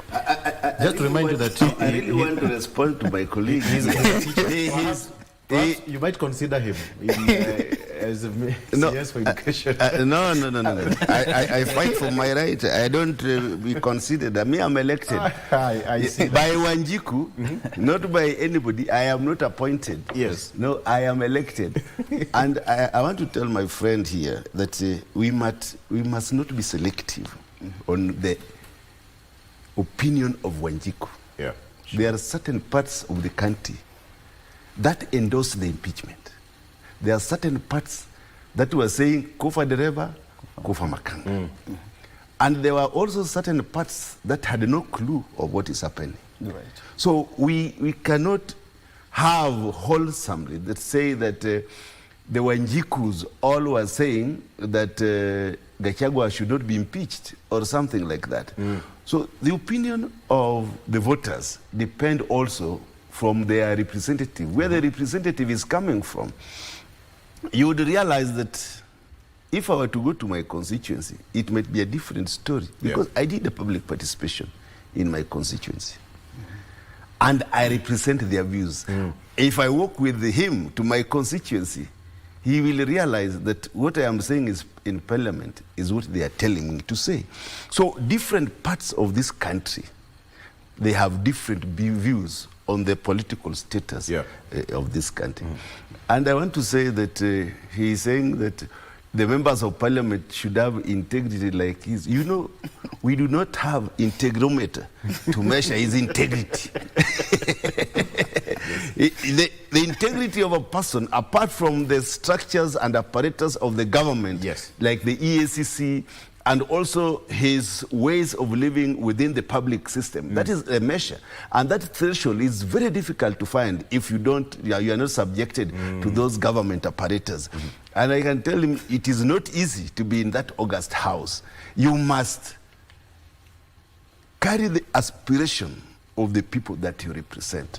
And sometimes it will not matter about your status of mind, but it matters about the needs and aspirations of your constituents. And within that parliament, there are many, many people who have that high integrity you're talking about. And you will find them come back in the next election because their people think that they have represented them well. There are many bills that come into that parliament. Even the impeachment of the president, if it comes, we will look at it and the merits and the demerits of that impeachment. But sometimes it takes the guts of a parliamentarian to bring an impeachment of the head of state. Especially, you know, we have systems of government. This is a presidential system of government. It is not a parliamentary system of government. So sometimes in a presidential system of government, the kind of democracy that is exercised is quite different from a parliamentary system of government. So members of parliament sometimes might be very reluctant to bring a bill that they know from the onset that is a cropper, will not even see the light of the day.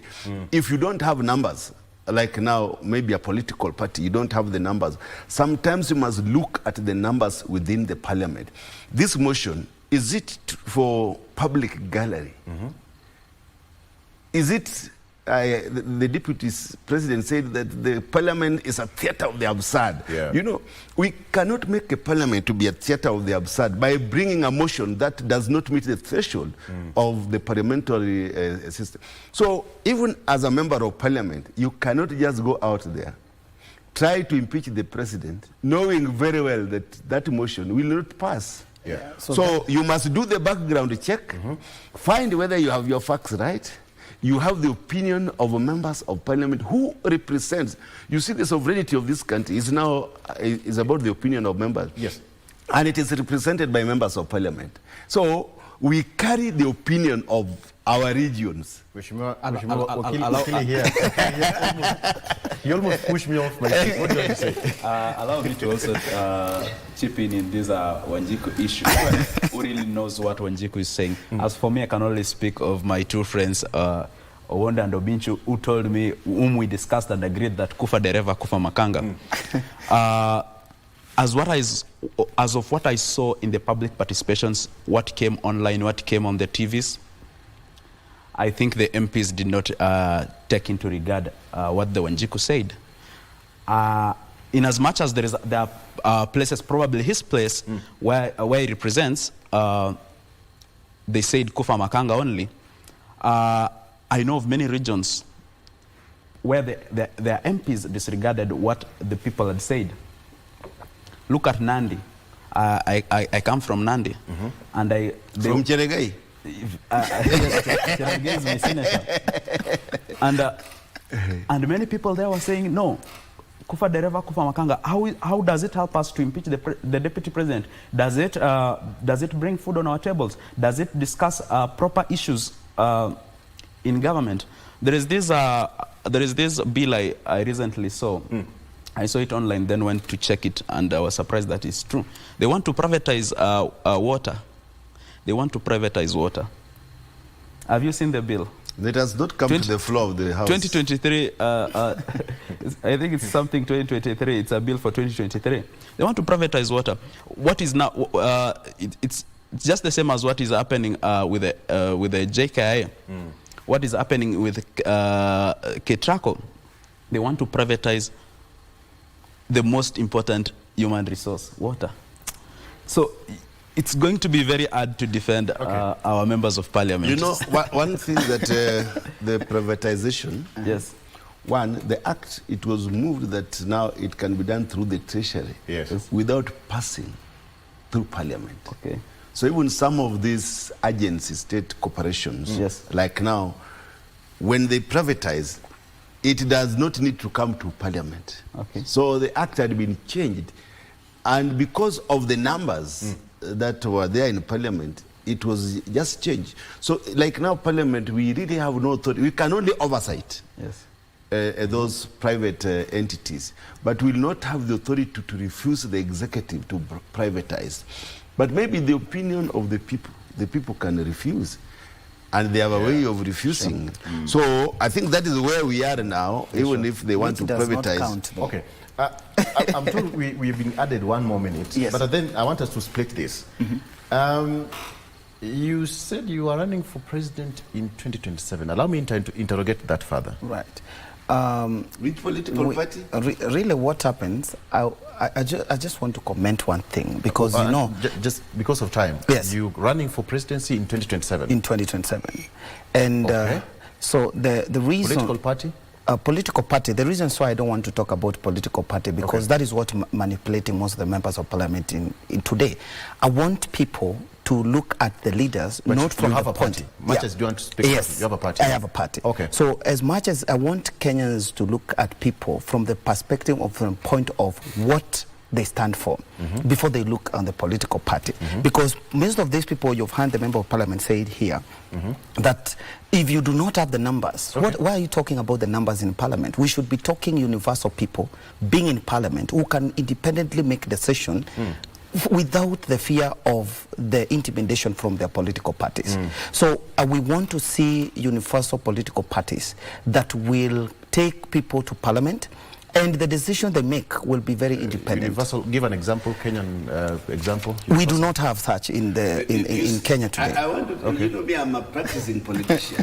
We can never have universal political parties, because political parties are formed to acquire power, and they have, within the presence of their manifestos, they constitute the minds and the aspirations of people to acquire power politically.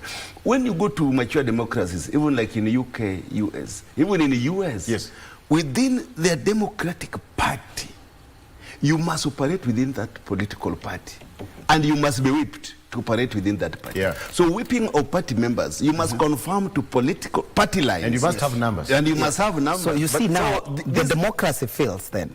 You understand what really that is true, right? Democracy is for the people, by the people, and to the. So how does it fail within a political party? Political parties. Let me now talk as a politician. Political parties do not define democracy. If I was asked, so democracy means you can independently make decision without the questioning of your political party. So that now we do not have people who have fears. He will tell you the truth. He cannot move anything that is not agreeable with his political party, which we don't want to see those things come 2027 and other years. Let us have a country that is governed by the rule of the law, governed by the whatever, so that now we are able to. I wish you had more time, because this is now interesting. When you get into political parties, Honorable Borero will not take you. You know, those hypothetical idealism. And actually, I want to congratulate Sang. I want to congratulate Sang because I Sang, from how you spoke, I am seeing a very, upright person, and a person who is impartial in what he is saying. And again, what can prove that he is a lawyer is because he went to school of law. What can prove that particular he is an integrity man is because I was in the military. So we do not measure how is the military measured with integrity? And loyalty, only integrity. You just draw a line between loyalty and integrity. Those are the two different. I want you to check. It can never be a measure of integrity. I want you to go and check most what military believe in, also talk and about the core values that the military believe in. Anyway, so what do you make of this 7-year term? Do you support it? I really don't support it because I don't. Mheshimiwa, what about you? The extension. This Yakub, MP of Fafi, came with it in 2022. Senator Cherargei came with it last year in September. Again, this year, October, again, Cherargei floated. What do you make of that? It's insanity. Insanity. It's insane. Okay, that's a precise answer. What do you make of that, Wakili? Because, of course, there must be so many constitutional provisions that must be picked and activated. For me, I tend to agree with Cherargei, but not today. Not with the current crop of politicians. Not with the current, not with the Ruto as the president. Not with the Cherargei as the senator for Nandi. These people, the crop of politicians we have now are very greedy. They put their they put their desires. You know, he represents a certain constituency. I've said some of them. Okay. Some of them, yes. He's not there. He's not there. He seems I don't know. It's up Make it clear that he's not in that group. I have said I don't support it. If it is what that is not in that, his group, his actions will prove the same. Okay. Yes. I see. we will, when it comes to parliament, you know, the Senate cannot make the laws. It will have to come to parliament for us to discuss it. Yeah. Right. Yes. It will not but for now, even as a party, so our secretary let me finish. So it is not possible. No. Yeah, let me finish what I was saying. It would have been correct, but now it's not a priority. We have a lot of priorities as a country. Yeah. We have a lot of things to do. Imagine if it would have come with a constitutional amendment which said that we want to probably maybe reduce the number of MPs, maybe such that each county has 2 MPs, a male and a female, and take away and throw away all the women rep, so that we have a male and a female MP representing each county. We have a male and a female senator representing each county. We'll be cutting the wage bill, we'll be cutting most of the nonsense we see in the parliament. Yes. I think it's quoting from over there's one of the senators already bringing such a motion. Yeah, that's a proper motion. To reduce the numbers. Such a bill to support. But let me say, we can never say... Let me finish one last thing. The thing with my senator... Director is gracious again enough, 1 minute, because she says it's sweet. The thing with my senator, Cherargei, is that when you want him to be right, he's wrong. When you want him to be wrong, he's right. So I think it's up to you to look at it. Let me be very clear. If this country is run through governance and policies, I want to assure you, we will not be talking about time limit. We will not be talking Kikuyus, Luyas, Kalenjin being in power, because it will be none of the Kenyan business, because the rule of the law, governance, policies are working. So whatever is not working in this country, and that is why people are in strife of tribal politics, is because there is no governance and policies guiding this country. So let's not talk about a term limit. For what reason? We don't need it. We actually have to have a country run, when a country is run well, with good governance and policies, we will actually not talk about any limit. People can decide to let the president be there or let the president not be there for whatever term, depending on the comfortability of the Kenyan and the comfortability of the people. Mheshimiwa, to finalize for us, the issue of term limit, it's brought a lot of issues, and some people are saying this that a diversionary tactic, sort of priority, or something? You have said it. I think when it comes to the floor of the House, like in Parliament, National Assembly, I think it will be dismissed.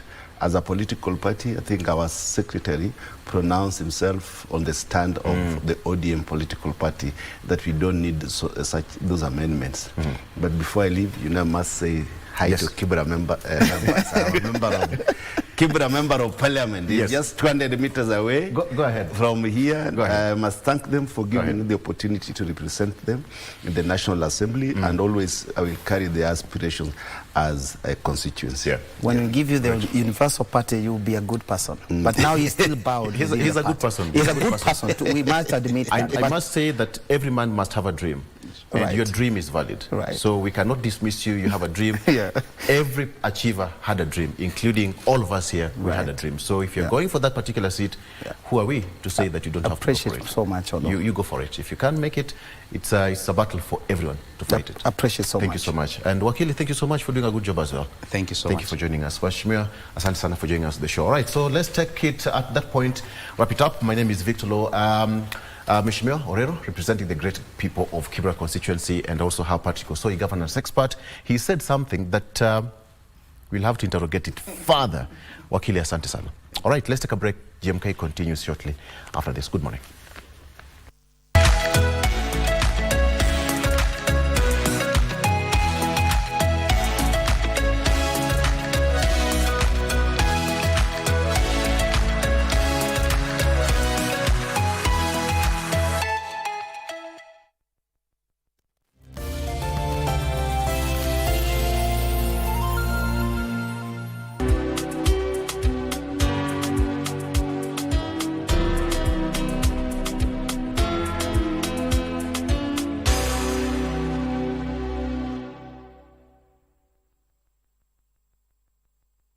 I never heard the music so sweet. I repeat. Wagwan, me brethren, big things are going. Remember, each and every Monday we have to shell down the place with nothing but the best of smooth wake the vibes in your favorite station. You know these things, man. Alafu kila Tuesday, kata simu tupo side, giving you Kenyan music from the 254. And of course, you can spice up your Wednesday by enjoying blazing hot hip-hop and R&B jams. We don't got no label. She say she want bottles. Vibes and vibes as we go all across Africa, Kenya, Nigeria, Ghana, all the way to Tanzania to give you nothing but the best on Afro Thursday. Make sure you make a date with us each and every single Friday with me, DJ_Liza Diva, DJ Cold, and me, Wanjiko. This is Club One Extra. Unanifanya nisikie kunongwa Hatija ai Mani especially ukisonga Tito, kwani unatumia mapua kusikia? Si nimetoka kukwambia hiyo saa hii tu. Are you sure you did not go extremely out of your way? I mean, you don't even look familiar. This is not your style. Julia, why do you look like you have swallowed a tablespoon of yeast? And why do you look like them? Can I keep my yeast? Are you hungry? You look hungry. You see that Mr. Free? He has been evading me the whole week and my stepfather is on my case. What is your biggest problem? My biggest problem is that Daira Bank. She has broken my family into tiny pieces. That is your family's problem. I am asking about how you, father. What is your biggest problem? Antibella, where did you get all this money from? Mr. Free, I have my own ways.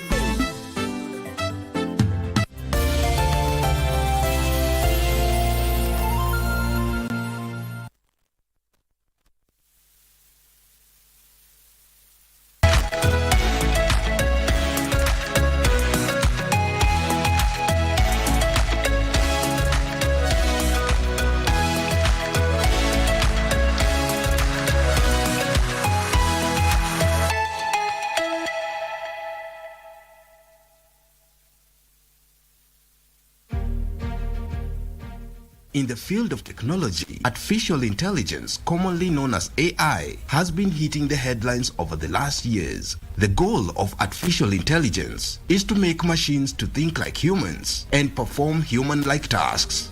What artificial intelligence is pretty much we've been trying to understand how machines can learn the way humans learn. A machine that is having this human intelligence, you're just embedded in it, and then it's actually now able to actually like do task, definitely using now the complex algorithms under it. The way I think about AI is it's a tool. As long as human beings have existed, we've been working our way towards an assistant or a tool that can help us. So we've actually always been building AI.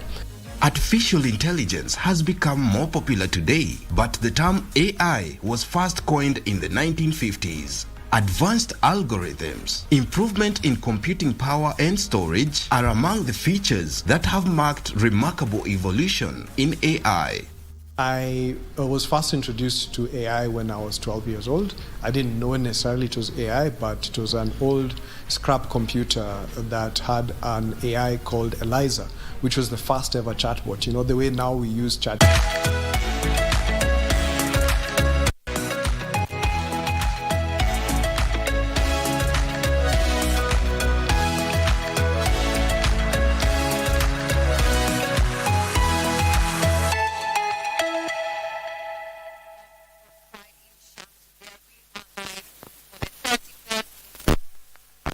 K convention there. We have had several of these conventions, and this being the 31st, we want to know, where are we picking it up from? What should we expect from this convention that is going to be running for the next 4 or 5 days to go, and we are going to be keeping tabs on development. One to answer these particular questions more aptly is none other than the president of the IEK, that is the Institution of Engineers of Kenya, President Engineer Shama Kiteme. Thank you very much for your time. Asante sana. This is the 31st convention. Let's pick up from the outcomes of the 30th. That is what the deliberations that engineers, professionals, and academicians made last year to bring us to this point we find ourselves today. All right. Thank you, Regina. A good question. Like you put it, we are having the 31st IEK International Convention, and that tells you we have had 30 more before this. 2 conventions and 28 conferences, because the last 3 years we renamed it to a convention and not a conference. The particular reason was we want to have more practical conversations. We want to have a more relaxed engagement where we have industry players, practitioners in the area of engineering practice come together, reason, and draw conclusions and way forward on issues that are affecting the socioeconomic landscape of this country. And as you aptly put it, last year we had a convention right here in Pride in Paradise. Our theme was engineering a new world. We had wonderful conversations and resolutions. Part of the outcome of that is basically looking into what the future portends to the practice of engineering. And we realize that the landscape is changing very fast. We appreciate the need to future-proof the careers of engineers through capacity building initiatives. And so as a result of that, we have an undertaking on a couple of areas for capacity building development. We have rolled out new programs to equip engineers with skills to be able to cope in the future. We have areas to do with tech, AI, machine learning, digital twin, and other concepts that are coming in to really impact infrastructure, the way we practice in engineering. And so we have really participated in ways that continue to empower and equip our members to be able to be prepared for the future of engineering practice. Now, President, from the outcomes of last year's convention here, some issues were brought forth by members who participated here. And one was the fact that there is little financial support for research and innovation. From where you sit as an institution, how do you aim to address this? Well, it is true. Generally in Africa, not only in Kenya, our investment in R&D, or research and development, has been wanting. And that can be seen because the more we invest in research and development, then we are able to see exploits in this area. And this is basically what has propelled some countries like the US, like Japan, and of late China. And so we have been aware of this, and especially after conversations last year. And we have continued to engage on the need, even at the national level, to set aside money for research and development, a good percentage as it were, because what we have currently is not good for the country. We are not looking at innovations. We are not looking at cutting edge knowledge, which is permeating through our profession. And so we continue to engage the industry, we continue to engage the government, so that we can set aside good amounts of money and send our researchers into this area, because you have brilliant minds, wonderful ideas, but they need to be equipped, they need to be enabled with the resources they need to be able to be at the forefront of carrying out the research that we need to continue to advance as a society. Yeah. The youth, especially, who are undertaking engineering courses have, decried of linkages between the university and the industry. There seems to be a gap. That's why we are having engineers study engineering but end up practicing something else. As an institution, how do you come in? A good question, Regina. To be honest, the industry and academia must find a way of coming together, because what we prepare in the academy, we send to the industry.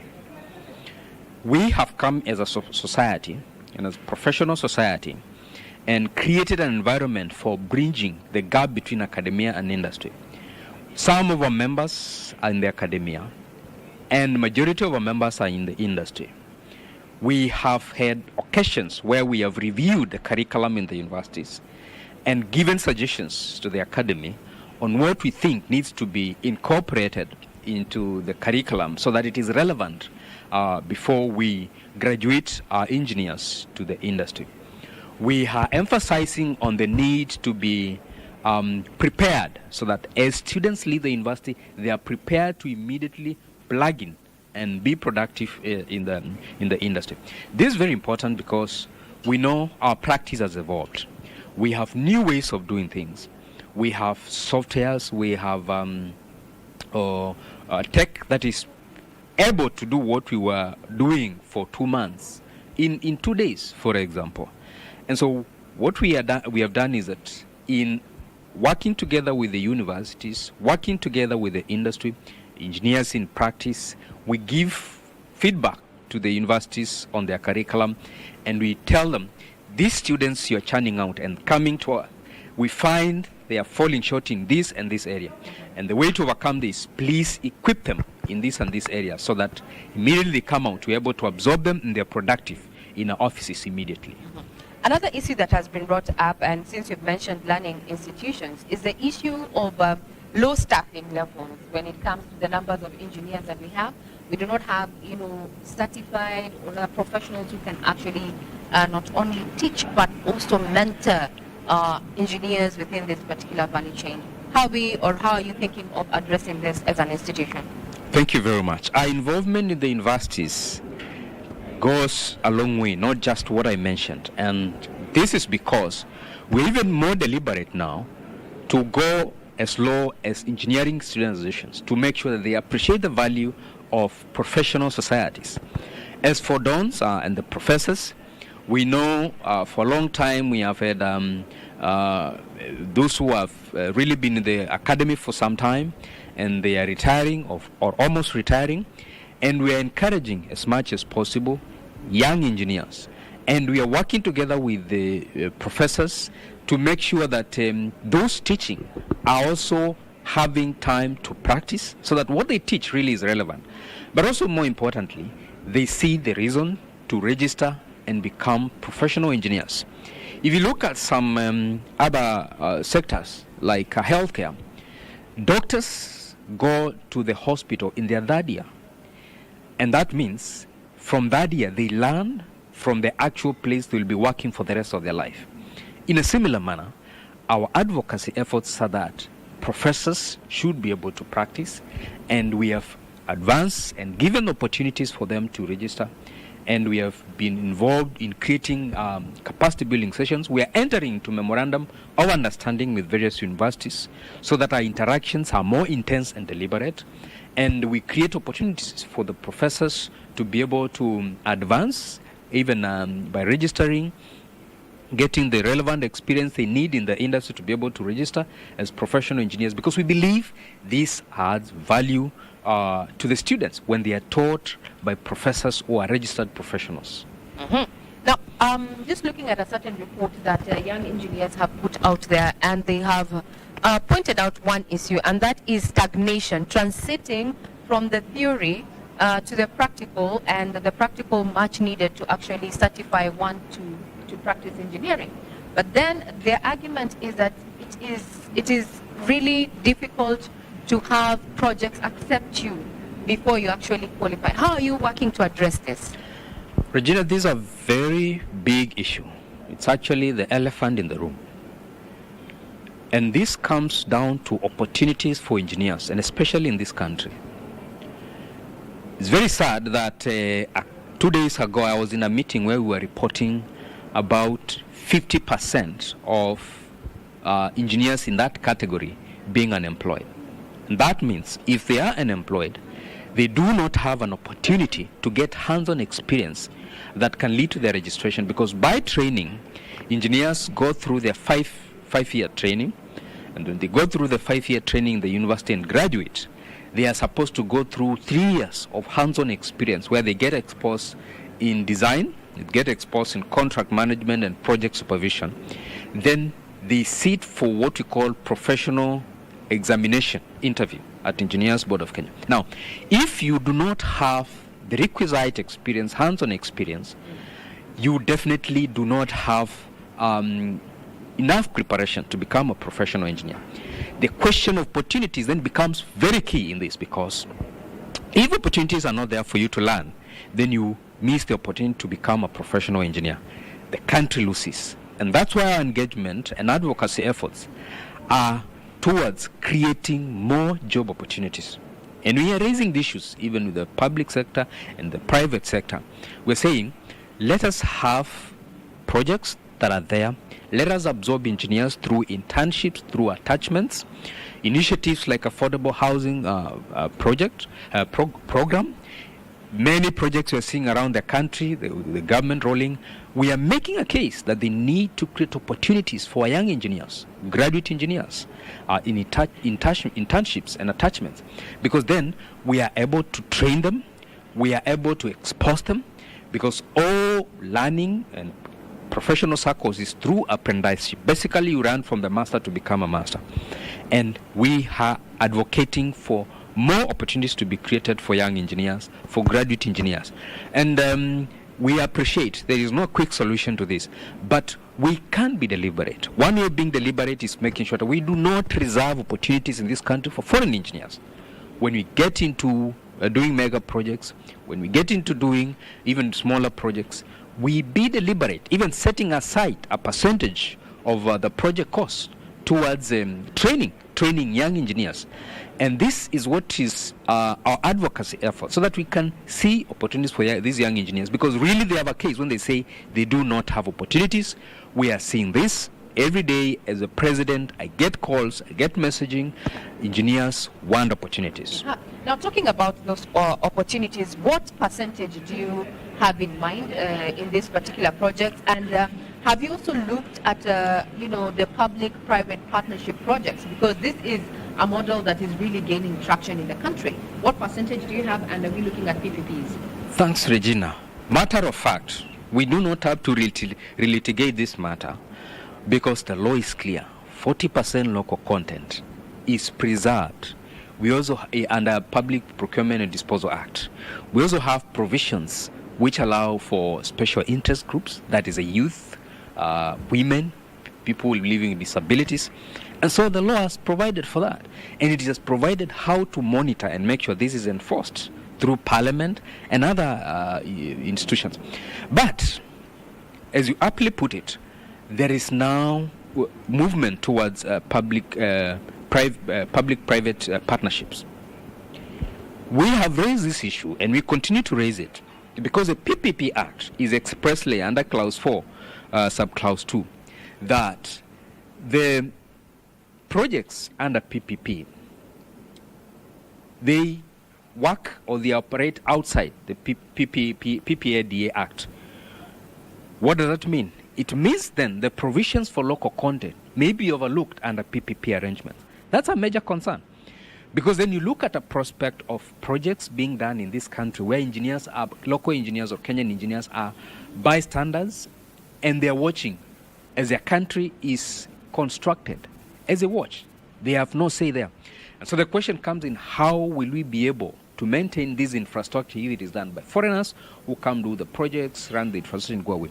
So what we're saying is that we must be deliberate and careful in these PPP arrangements to have instruments that are going to ensure that Kenyan engineers, local content, provisions are included. Because what we're saying is, if then PPP Act sets aside the PPADA Act, then we have an opportunity to run away completely, and you don't have local content included in these PPP agreements and arrangements that we have. So it's a big conversation we are raising, and we hope that we can get audience with the relevant players. Others engineers will be forced to go to court and enforce some of these requirements, because ultimately, whether you like it or not, we will pay for this infrastructure through our taxes. And we cannot be strangers in our own country. That's our conviction. Okay. Now, I hope that's a conversation I'm sure is going to continue shaping the 4 days here. Absolutely. Because we also have, looking at the program, we're going to have future leaders, which is young engineers who want to make a name for themselves in this niche profession. Yeah. But then as we come to a close, you are the host for the next 4 or 5 days. Yeah. What are we looking forward to in the 31st IEK convention? Fantastic question. The 31st IEK International Convention is happening from today, 29th October to 1st November, right here in Pride in Paradise. Our theme is industrialization for economic transformation and employment creation. As the theme captures aptly, this country needs rapid industrialization so that we can see a transformation of our economy. In the year 2015, manufacturing was contributing about 10% to the GDP. Sadly, as of last year, this had gone down to about 7.6% contribution of manufacturing to GDP. Yet we have an ambitious plan by 2030 to have grown the contribution of manufacturing to GDP to be about 20%. What we are saying is, for us to get to this in the next 6 years, we need rapid industrialization, where we can create additional contribution to the GDP to be about 1 trillion Kenya shillings and over 1 million additional jobs to be created through industrialization. We are having keynote speeches right here. We are having panel discussions right here. We are having technical papers, presentations, and exhibitions right here for these 4 days. And we are going to spark conversations around rapid industrialization for this country so that we can see how to overcome the challenges the country is going through that limits our rapid industrialization, but also come out and at the end of the day with a communique and resolutions on how to ensure that we have practical solutions that will lead to rapid industrialization, and we are going to create more job opportunities, not only for engineers, mechanical, electrical, agricultural, production, mechatronic engineers, but every other person in the supply chain, because we need financiers, we need people in the social sciences. Industrialization is very key. It is very important for this country to realize economic growth and socio-economic transformation. Mm-hmm. There you have it. We will not belabor that particular point. We are going to be here for the next 4 or 5 days as we keenly focus on what are the outcomes of this particular convention, being the 31st IEK International Convention happening right here, Friday in Shanzu, Mombasa County. The outcomes at a time when engineers are saying that rapid industrialization is the key to economic, social growth, and they want to be part of that conversation. I hand you back to Broadcasting House for normal programming. I'm Regina Manyara.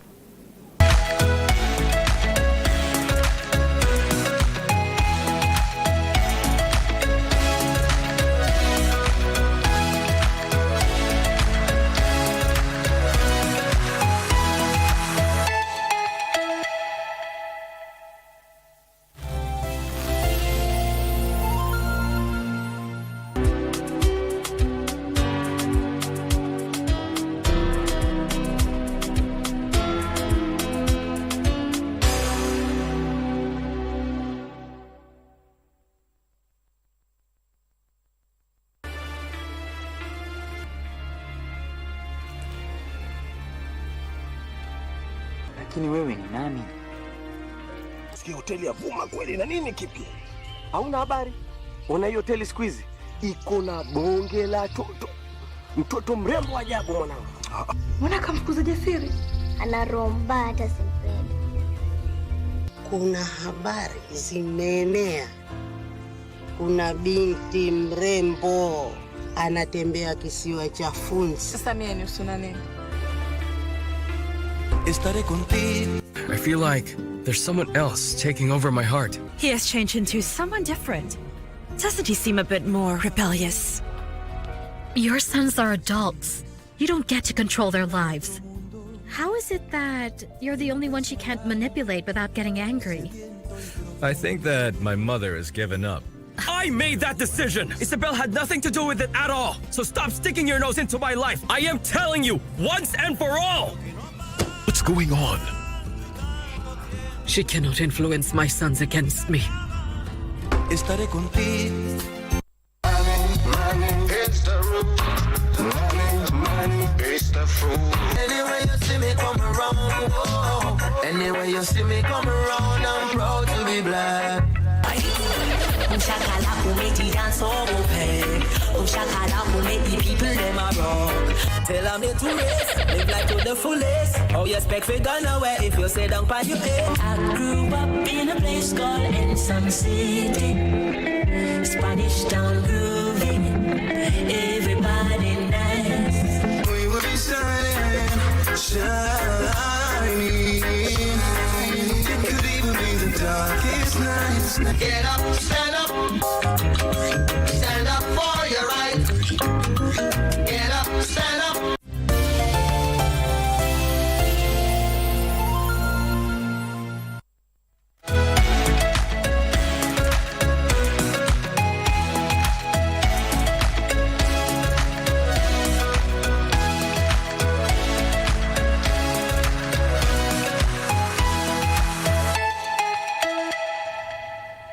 From the Institute of Engineers of Kenya convention that is happening in Mombasa, we now get into a different conversation, which is not so different. It is more or less speaking on the same thing. And right now, our conversation is on getting the right construction. Yes, that is what we are talking about. And joining me for that is the Managing Director, Beacon Africa Consultants. His name is Nashon Okowa. Welcome to the show. Thank you so much, Vivian. You're doing well this morning? I'm well, I'm well. Thank God. All right. Yes. All right. So how about we begin with you just telling us, when should one say they have the proper construction? When should we say that a construction is proper? It is the right construction? Well, I think it will have different components, but fundamentally it should have the right professional contractors, consultants. So you have a registered architect that is required under the law, CAP 525. You have a registered quantity surveyor. You have a qualified and registered structural and civil engineer. You have mechanical electrical engineers. You have a project manager. All professionals experienced. You have a registered contractor with the National Construction Authority. And then you must have the requisite approvals. The law requires you have the county government approvals. So where you are, whichever county it is, the county government issues approvals on architectural and structural drawings. Then you need the NEMA license, National Environment Authority license. Then you need NC approval for the project now, not the contractor, for the project. Every construction project must be registered by National Construction Authority. Now, depending on if you are near a water source, you need the WARMA license. If you are near an airstrip or an airport, then you require the Kenya Civil Aviation Authority approval. So if you have those consultants, the projects team, the contractor, and the requisite approvals, then you're in the right construction. Yeah. All right. What are the do's and don'ts during construction? Well, I think at the crux of the don'ts is don't do shortcuts. We have an alacrity for shortcuts as a people. And I would say there's an invitation right now to do more shortcuts. You've seen the issue of building collapses. Yeah. So nobody gets away with shortcuts in construction. It doesn't matter how long it will take, whether it is 10 years, 5 years, 20 years. If you have a shortcut in construction, it must catch up with you. So at the crux of it, don't do shortcuts. Just follow the law. Follow the requisite procedures requires in construction. Construction is a science, it's not an art, so you want to be creative about it. Just follow the sequence, do not do shortcuts. On what you need to do, I think for me, right now looking at our construction business sector, you need a very experienced team. You need to leverage on an experienced consulting firms and experienced contractor. Why? Because it's a very cutthroat, competitive sector. These consultants will sort of bulletproof you, give you ideas on how do you cost engineer, value engineer, what is the best method to use in construction to get still the right construction at an affordable price. Yeah. Well, you mentioned on buildings collapsing, and we have unfortunately gotten to experience that more than enough times already in the country, with the very previous one happening at Kahawa West around 2 or 1 week ago? 1 week. 1 week ago, just a week ago. From your end, where are we going wrong? You know, Vivian, you've had conferences on building collapse, you've had conventions, we have a lot of talks. Some of us have written so much about it. But the truth of the matter is, I think buildings will still continue to collapse. They'll still continue to collapse? Yeah, I think they will. Why? I think they will. Look, we like shortcuts. Whether it is our innate nature as a people, or it's just our culture. And construction hates shortcuts. When someone is going to construct, the first thing they want to do is, where do I cut? That's one of the problems. Number two, we have had a very exponential growth in the construction industry. But I don't think that we have had an exponential growth, commensurate exponential growth as regards the authorities that supervise the built environment. So built environment has grown, but the authorities have not grown in that nature. So we have less supervisors, for example.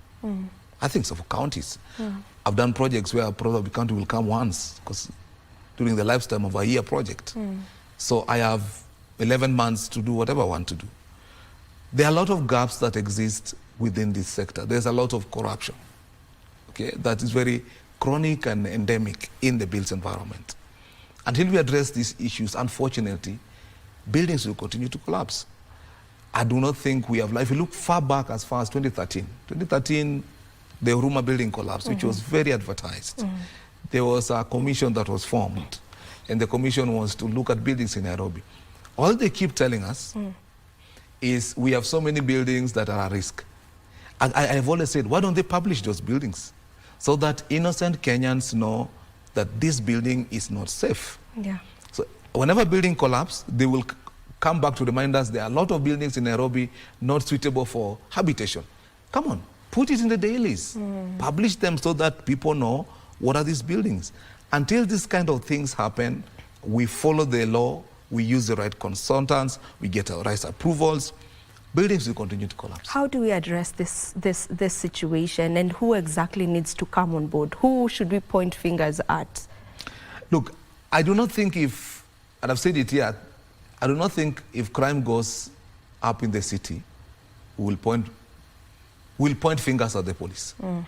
Today, we will be on the IG's neck, and the police commander in Nairobi of crime goes up in the city.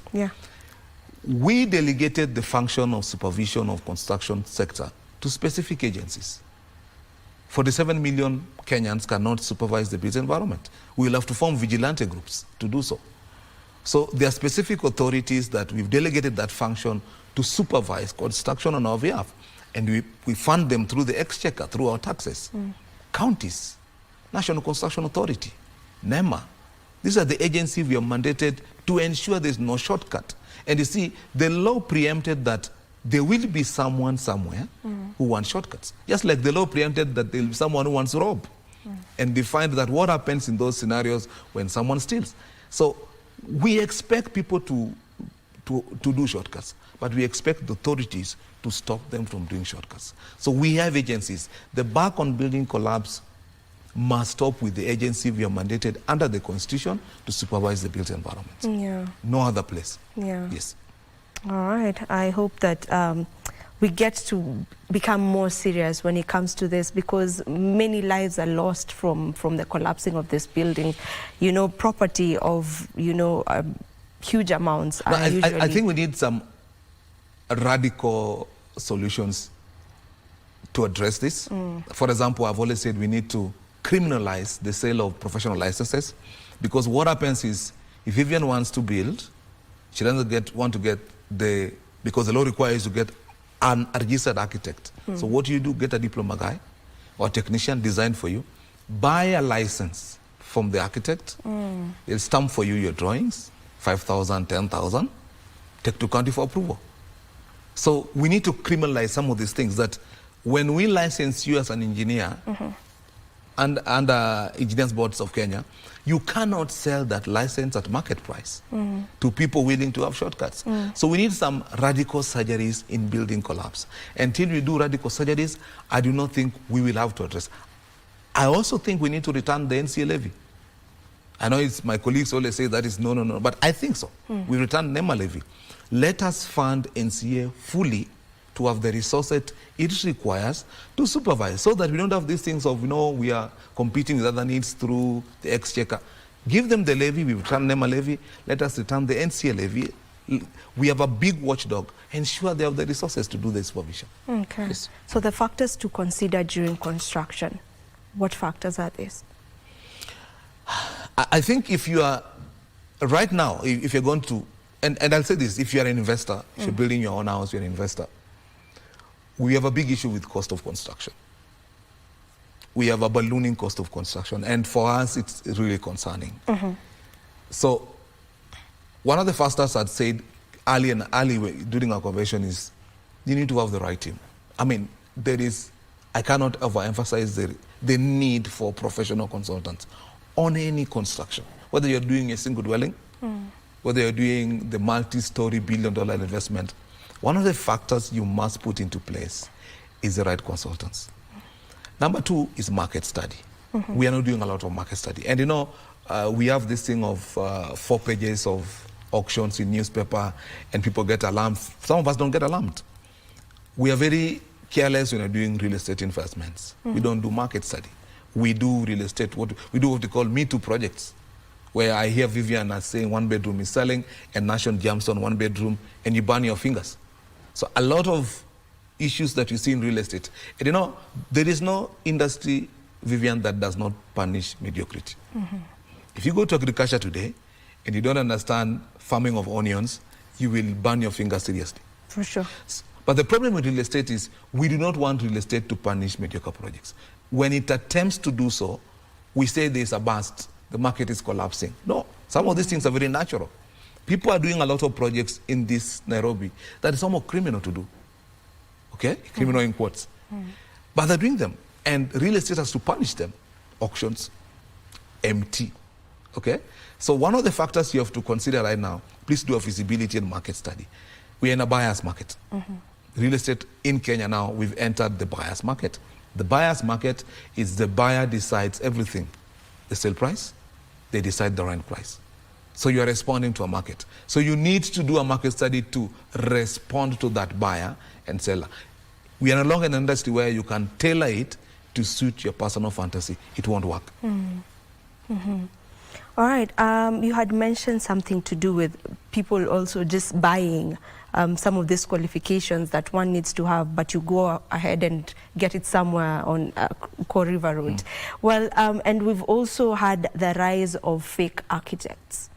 So how exactly, as someone who probably I want to start my construction, probably residential or even commercial, how do I know that an architect is qualified? Is there somewhere I can go check?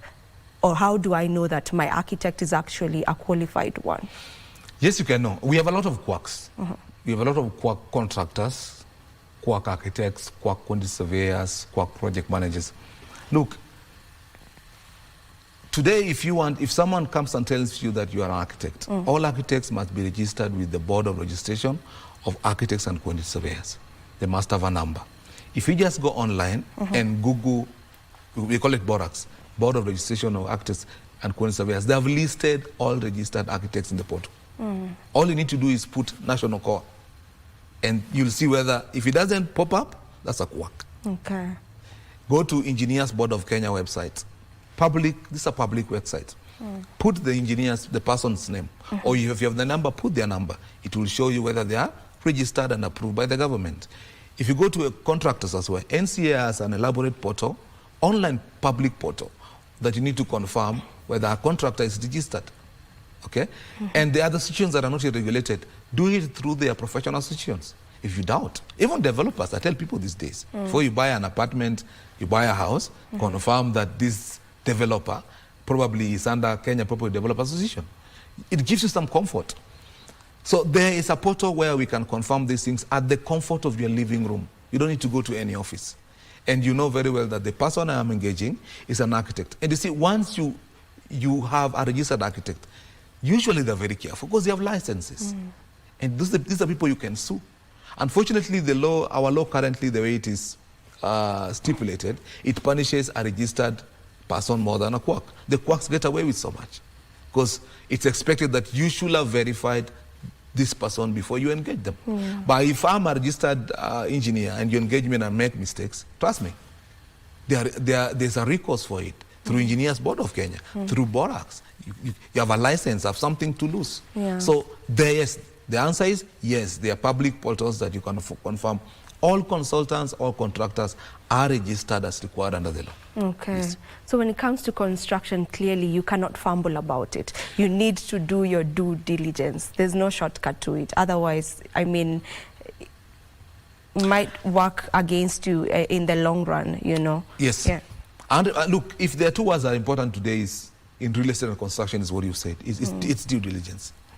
Whether you're building your own house yourself, whether you're buying, the common denominator of all these aspects is you must do not just due diligence. I say it has to be a ruthless due diligence because we are in a third world country. Yeah. We are a country with ethics deficit. Okay? We are still a growing country, a country in progress. There are bad eggs amongst us. There are bad eggs in consultants, bad eggs in contractors, bad eggs in developers. We've seen a lot of cry of people losing houses they bought. So that due diligence has to be ruthless. Tick all boxes, not some boxes. Yes. All right. What determines the cost of construction? Well, right now, if you're working out your ROI, so you want to know your returns, because there are two aspects. As I answer you, there's return on investment and there's yields, rental yields. If you're working out your cost of construction, you're going to look at the cost of construction itself. So in that you're going to look at, the excavations, the finishes, all that it takes to build a house. But then there are other costs, cost of land. And land cost in Nairobi has really gone up. Our construction cost as well has really ballooned. Okay, we are actually in a month where cement prices are also going, cement and steel are also climbing right now. So you have cost of land, then you have cost of consultants. You must add in the cost of consultants. So the architects, the project manager, the engineer, the quantity surveyor, all that, there's a cost to it. Then usually you have a marketing cost. So these are components that derive for you your costs, your marketing costs, marketing budget. You need to advertise, billboards, whatever it is that you feel you want to advertise. If you have borrowing, then you have a finance cost. Okay, that needs to be added as among your cost.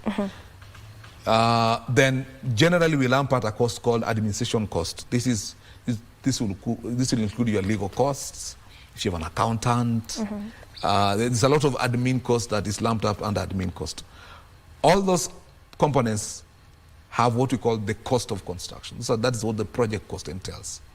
Now, you realize one of the problems we have is the first thing people want to cut is the cost of consultants. They want the cheapest one as possible. That's why a lot of buildings are going down, a lot of projects are empty, because that's where you find it's easiest to cut. You want to advertise, you still have to buy your land, you won't get away with it, and you have to build. So cost of consultants is easily cut. You want to go for the cheapest. That's one of the problems we have. Then with the cost of construction, then you will minus, from that you get your sales prices, then get your net. So sales revenue plus all those costs I've mentioned give you a net as your ROI. All right. Yes. Okay. So before we run out of time, the National Building Code of 2024, which was put in place in February this year, what are the controversies surrounding it? You have a lot of controversies on it. I won't go very deep into it because we've challenged it in court. We have challenged, you have a petition in court on the building code.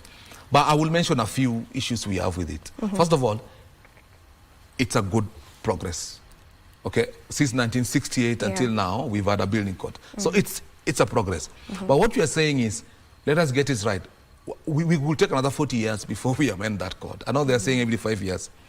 But Section 6 for example. Section 6 is the one that is most controversial. The court has left out a lot of professionals. It's gone with what I would call mainstream professionals, the architect, the engineer, the quantity surveyor, the planner. Since 1968 until now, there are a lot of professionals that have come into our industry. Landscape architects, interior designers, project managers, construction managers, technologists, yeah, health officers. There's a lot of professionals in our built environment. So the National Building Code needs to reflect what is happening right now. Okay? Number two, there are Section 52. In my view, it's attempting to change tech NEMA role by defining working times. I think someone will go to court on the same. Okay? It has attempted to address sustainability, but if you read Section 161, it gives a may. You don't tell Kenyans you may do something. You tell Kenyans you shall. So if you read that clause the way it's coming out, it's a may clause. May clause for us is optional. We will not do it. Okay?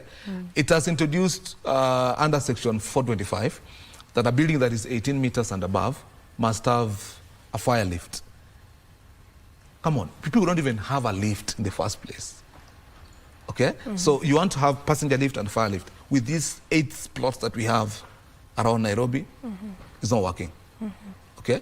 So Section 329, it is completely taking away the role of the landscape architect and giving it to an architect. So there are certain segments, and for me they're very fundamental, that we need to address before February, before it comes into effect. Okay. So that we have a code that is unifying, it's orderly, because if you don't address like Section 6, I think in February, people are going to be jobless. In my view, and we have hundreds of students in universities right now doing interior design, landscape architects, construction management. What's going to happen to them? Yeah. So we need a code that is reflecting the built environment and is unifying. But as well, let me mention that it has some brilliant ideas. Like I think it's bringing the issue of electric charging. It's required that 5% of your parking spaces from February needs to have EV charging points for electric vehicles. I think those are progressive ideas. So we have issues with certain sections. We don't want those issues to be left unattended because we may go another 40 years without amending it. That is the problem we have with the National Building Code. Otherwise, it's a step in the right direction. We were overly due for a new building code in the industry. So what you're calling for right now is a bit of amendments on some sections on the code. Yes, that is all we are. We want certain segments that be amended, not for anything else, just reflect. Okay. I'm a project manager, I'm practicing. So if you remove me, I've practiced for 13 years, and in February you're saying I should not practice, what will happen to people I have? What's happening to people that are in the industry? Why don't we just have because there's no fight in the industry. We are practicing. So have everyone on board, build the industry and the country together. That's what we're saying. Okay. Yes. All right. And my last question could be a bit controversial. And my question is on whether we have enough professional personnel in the construction industry. Why I ask this is because many a times the contractors we see on our roads are not Kenyan. So do we have enough professionals to take care of the constructions we need to do in Kenya? Vivian, as I answer you, let me refer you to the NCA Act. NCA Act says NCA1 contractors. That is the act that we have. NCA1 contractors can do infinite value of projects. That is what the law says. Right now, do we have NCA1 contractors under NCA1? Yes. So people always say, oh no, we don't have capacity. But we have a law that says NCA1 contractors can do infinite value of projects. And we have NCA1 contractors locally. Look, in my view, the issues why local content is missing a lot in our construction sector, first of all, it's the issue of concessional loans, because we've always tied, and it didn't start with this administration. It's been, I think, since Kibaki. We always tie concessional loans to a contractor. That's why you've seen tenders advertised from South Korea looking for a South Korean contractor in Kenya. Because when you borrow, like you borrowed to do the junction roundabout, Gong roundabout junction mall area, they want a South Korean contractor because money is coming from South Korea. The Japanese did that part from library all the way to Prestige, Japanese contractor. So we are tying concessional loans to contractor, and I think it's something we need to deal with this as a government, okay? So that as we negotiate the loan, why don't we have local content in it, deliberately. I don't think 30% is enough. I know my friend Engineer Sharma from IEK said 30%. I don't think it's enough. We won't develop this country to second world and levels we need to go with a 30% local content on our mega projects. Give me the job, give me a condition to find a foreign contractor to partner with. Let me get the 70, let the guy get the 30. So we need to amend these things. That is why a lot of our local contractors are missing. Do we have capacity? We have some of the most brilliant engineers in this country. In this region, probably. Brilliant architects, good contractors doing roads all over this region. But when it comes to our own, we have this penchant for foreigners. And somehow, I think they have an advantage because they come with that foreign tag, and it looks like Calvary. It's like a blessings. But we have capacity. Local capacity of our local contractors is a lot. We are suffering from government policies on negotiations. A lot of it's on concessional loans tying with the foreign contractor. That is what we are fighting with. Nairobi Expressway funded foreign contractor because the loan, where the loan comes, the contractor comes. I served in the South African CMF board. Okay? If you look at the concession trend report by Deloitte, if you look at the South African built environment, a lot of the mega projects are done by local contractors because it's a government policy. So if we have a policy today that says 70% goes to local, the locals, if they don't have capacity, they will partner with some foreign contractor from whatever. Yeah. All right, I hear you on that, and I get that we need to have that policy whereby our contractors get the bigger chunk. We do. All right. Now I'll allow you to give us your parting shots on this conversation. Thank you very much. I think right now we are not sitting well in the business environment. We have a cost that is risen over the last 1 year or so. If you look at the CBK report and all that, built environment is not doing well. I was taught in class, if you want to tell that the economy is doing well, look at the consumption of cement. I think the first quarter, second quarter of this year, cement consumption is down. We need to have a robust discussion as a country and probably as an industry on cost of construction. It is ballooning too much. Number two, I think we need to sit down with government so that we need some jump-starting in the built environment. We are stuck right now. And one of the best ways to jumpstart the built environment is spending bills. If you get 20 billion, 30 billion released into the built environment, I think it will help us. So my plea will be to government, we need some jumpstarting. We are stalled. And then to my colleagues in the industry, we must have a discussion on the cost of construction. It's not sustainable. It's going to kill the sector. All right. Thank you very much. Thank you so much for coming. Thank you. All right, that was Nashon Okowa, who is the Managing Director, Beacon Africa Consultants. Don't you go too far, because Good Morning Kenya gets to continue, and when I come back, I'll be talking about matters health. You definitely want to stay tuned for that.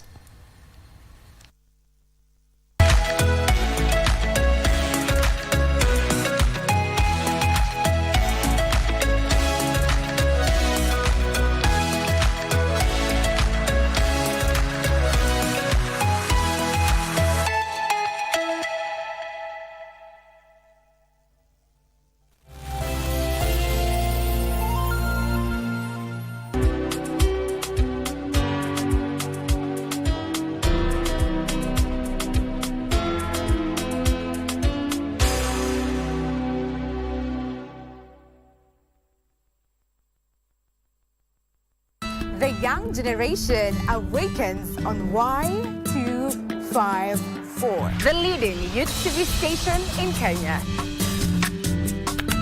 We treat you to current affairs, entrepreneurship, health, and human interest conversations. It's art, it's culture. Movies, gossip and trends, sports, drama. We bring you a vibe like no other, straight to your living room. To keep you informed, inspired, entertained, and most of all, refreshed. We are such a vibe. Y254. Imagine. Nito, kwani unatumia mapua kusikia? Si nimetoka kukwambia hiyo saa hii tu. Are you sure you did not go extremely out of your way? I mean, you don't even look familiar. This is not your style. Julia, why do you look like you have swallowed a tablespoon of yeast? And why do you look like them can I keep my yeast?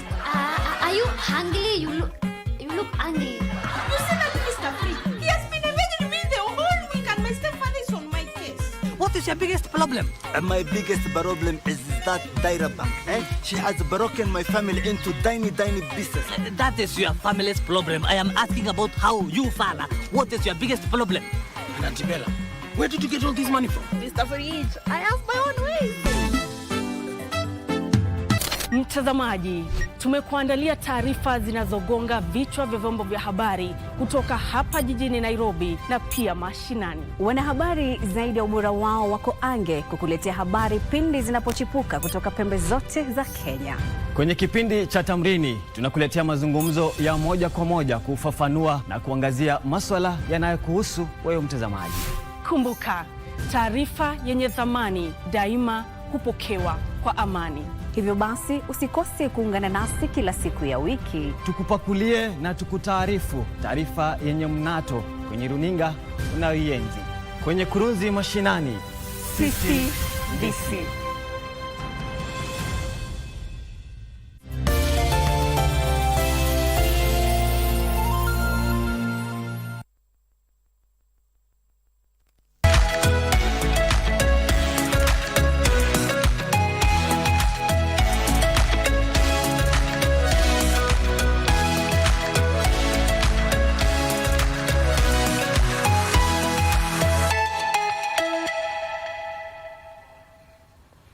Welcome back and thank you for staying with us. And now we get into health matters, as I had mentioned earlier. And today I want us to look at a conversation that is really needed. Like, we really need to talk about this because it is a condition that affects many women and is quite challenging. So awareness on it is really important. And I am talking about endometriosis. That is our topic of conversation today. And with me is Dr. Wachira Murage, who is an obstetrician gynecologist, Savannah Healthcare Services. Welcome to the show. Thank you. All right. Thank you, Vivian. You're very much welcome. Let us begin by you just explaining to us what exactly endometriosis is. Thank you very much, Dr. Murage. It's my name, as you have said, from the Savannah Hospital or Healthcare Services. And I'm a senior obstetrician and gynecologist, having served in that field for about 30 years. So I've met a lot of patients of various categories of endometriosis. Definition for endometriosis is endometrio means inside the uterus. It's an area within the uterus where the baby stays. And therefore, when you're talking of triosis, means that that particular area has moved to other sites. So you're talking about the cells of the endometrium, the inner lining of the uterus. They have gone to other areas and they can behave like cancer. Just the way cancer moves from one area, the primary site, and then goes to other sites, what you call metastasis. It moves around the same way endometriosis does. Those cells of the endometrium, the inner lining of the cells, they move to other areas. They can go to the lungs, they can go to the brain, they can go to the skin, they can go virtually anywhere. And we have had people presenting, as we are going to see, with various ways, depending on where the endo has moved to. So it's actually the presence of cells, and they're active cells. And this is going to really educate us on how does the endometriosis become symptomatic? How does it behave? And why does it behave? It is because those cells, wherever they have gone, they are active. So they are under the influence of the ovarian hormones. Yeah. So how exactly do doctors or gynecologists check for endo? Endo is quite a very hideous kind of a condition. It can behave like many conditions. And when you're now thinking about endometriosis, the doctor has to have a high index of suspicion. Because as you're going to see the signs and symptoms, right? Because the way we make a diagnosis of endometriosis is from the history. Before we go to any other investigation, we want to understand how does endo present? Endo presents around the period's time. And you find that pain is the commonest presentation of endometriosis. So they have pain that starts from periods time, before periods time, and then peaks during periods time and disappears after the periods are gone. Remember what we have said in our opening remarks, that It is the ovarian hormones, right? The influence of the ovarian hormones or those endo cells, wherever they are. So you find that since they are open and the areas that are not open, remember for the normal placement of the cells inside the uterus, okay, they take time before they start presenting. But those other cells are like exposed. You can imagine they're on the intestine. So they start reacting to the hormones. And that's why the pain will start before periods time. And then when the periods peak, it peaks with periods and then disappears after the periods are gone. So once we have that index of suspicion, then we can now go to other modalities of investigation. And why are we saying we must have index of suspicion? Because EDO can present like pelvic inflammatory disease, for example. It can present like appendicitis. It can present like a urinary tract infection. It can present like kidney stones, pain just around periods time or any other part of the cycle the pain can come. So high index of suspicion is very, very important before we go to other modalities of investigating. Yeah, and I just want to pick on that because for the longest time, me speaking also as a lady, we have normalized period pain. Yes. It's like normal. When you're on your periods, for most people, you just get those pains. So when should it be alarming for a woman to know that, okay, maybe these are not just the usual kind of, you know, period pains that everyone gets to talk about? They are very, very, very, very, very strong, very vicious pains. They will not give you peace, and they'll start before periods. The normal period pains, most of the time, start with the periods. That's when they go. And if you use the usual painkillers, the usual non-steroidal, what you call non-steroidal inflammatory drugs, the common ones that we use, okay, that pain will disappear. The pain for endometriosis will start a little earlier. And it will be very vicious, especially when the periods come at the peaks. Okay, you try and use painkillers. Yes, for the first 1-2 months it's better, but after that it can't control the pain. Yes, that's how you kind of differentiate. All right. What other symptoms can one look out for? Other symptoms that you can look out for will depend on the area, okay, that the endometriosis is affecting. For example, you can have scar endometriosis, where we have had maybe an operation like cesarean section. You find that there's dark bleeding from that area. And then, of course, you find that there's going to be a swelling on that particular area.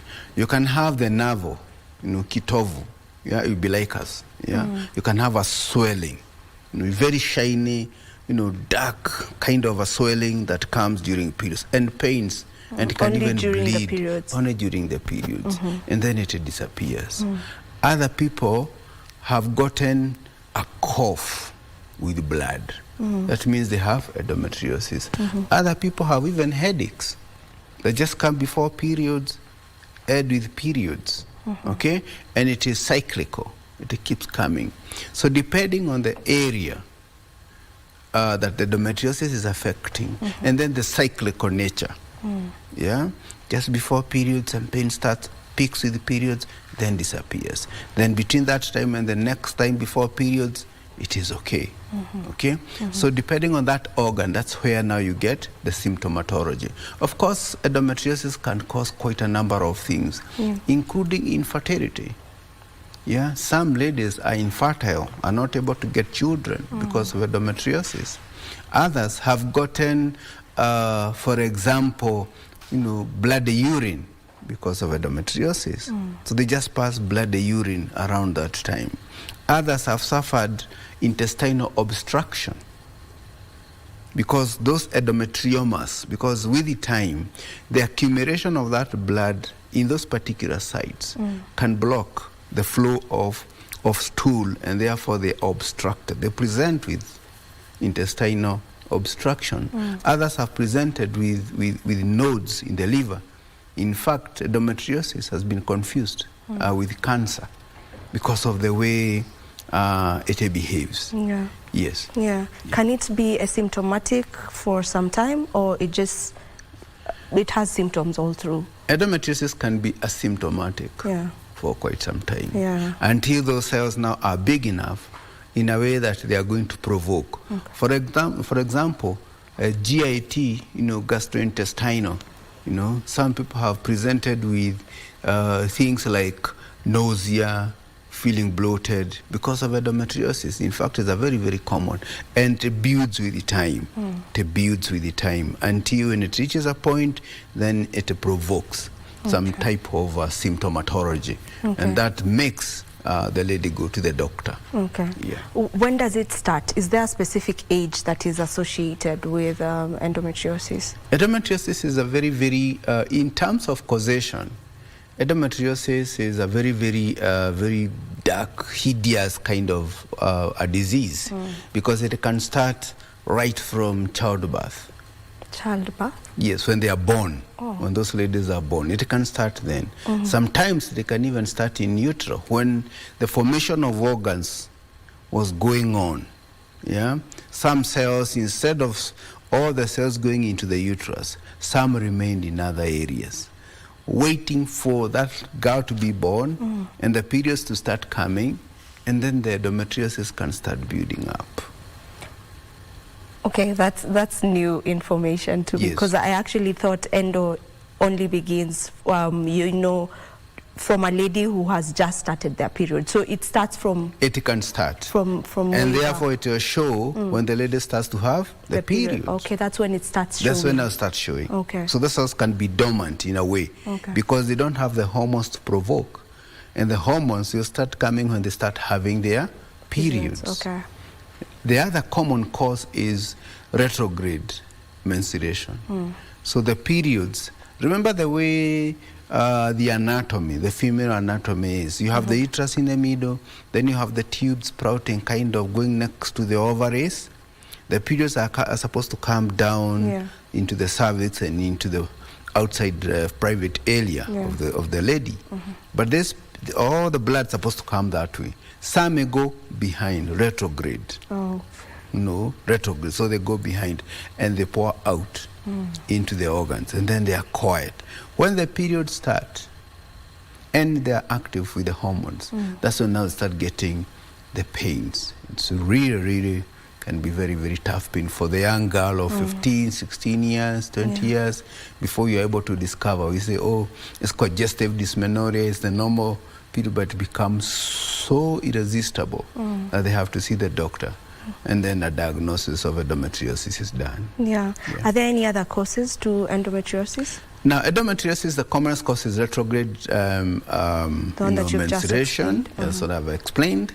Number two, of course, you can talk about hormonal, hormonal changes. Then you can talk about transformation of some cells that transform into some endometrial cells, right? And then other cells, someone is born with them, as I said. They are born with them, and then they're just dormant until 15 or thereabout years or 12 years, and they start having the periods, and then they are provoked. The other cause of endometriosis is scar endometriosis, like after a cesarean section, the scar. Or any other scar, maybe scar because of myomectomy, removal of fibroids. You might find that those cells normally can go. So surgery, surgery is a trauma. As it opens the uterus, those cells may move to those scars on the skin, and then with the time, those cells just accumulate. And it causes a lot of pain to the lady. Around the scar area, most of the time it's at the corner. They just say, oh, there's some pain there. Whenever I get periods, I get a pain. Then you start slowly. Then you find, oh, there's a nodule. There's a growth. All right? And if you ignore it, then that growth kind of pops out of the skin and may rupture and produce clotted dark blood. It's only once during periods. So surgical, procedures on the uterus are the causes of endometriosis. But can, for example, the scarring or the surgical procedures, can that be prevented? Can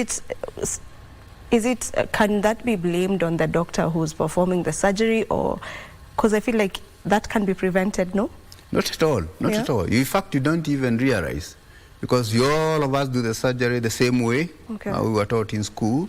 So, but somehow those cells, a bit of them may escape into the scar. So there's no prevention. It's not the way you do the surgery. Maybe, maybe one missed a step in the procedure or something. It is just, it happens. And one can explain how. We can't even explain how it happens. We all know that, we just come to realize that, this lady didn't have an issue, but after cesarean section, a couple of months or years, then they start having a painful nodule, a painful swelling on the scar that is associated with the periods. Okay, that's quite a lot. Anyway, is there a way to prevent endometriosis from occurring? Endometriosis, you can't prevent endometriosis. Okay, when you're talking about the risk factors, what are you talking about? You're saying, number one, starting periods early, okay, is a risk factor for endometriosis. We are talking of obesity being a risk factor for endometriosis. We are talking of having few children or having late pregnancies, okay? All right? We are talking of extending menopause, right? Those are now the risk factors. And if you look at what we talked about as the possible causes, so if you look at now what we would call the risk factors, plus what you would think of as the possible causes of endometriosis, there's really nothing you can do to prevent endometriosis. You're talking about also family. If you have common occurrence of endometriosis along your family line. So it could be hereditary. Could be hereditary, but you can't do anything about preventing endometriosis. It just comes, and you can't do anything. Yeah. How does endometriosis cause infertility in women? Because you mentioned for some women who have endometriosis, most of them could not have the ability to conceive. Yes. Where is the interference between the two? Endometriosis by and large is a chronic inflammatory condition. Chronic means sort of like lifetime. Yeah. When it comes, it has to have that kind of a natural cause of existence. And it's inflammatory. Inflammatory means it's causing inflammation. Yeah. Anything that causes inflammation may cause things called adhesions. Adhesions are like healing tissue that can hold something, adhere. They can cause holding. So what does it do? It may hold the tubes and cause obstruction.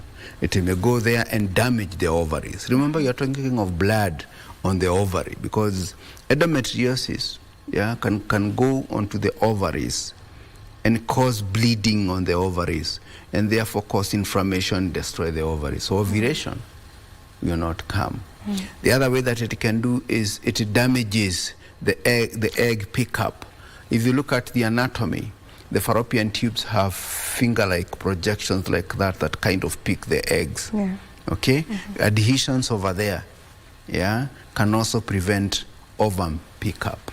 And of course, naturally, this pain, even sex is a problem, because painful sex is another major cause a major symptom of endometriosis. Depression also is a major symptom because of this crazy pain, and of course, no low libido, it's also associated. So if you look at all those factors, they are anti-fertility, and therefore they cause infertility. Are there different stages to endometriosis? Is there stage 1, stage 2, and how can one maybe limit the endometriosis from moving to or from progressing? Yeah, good question.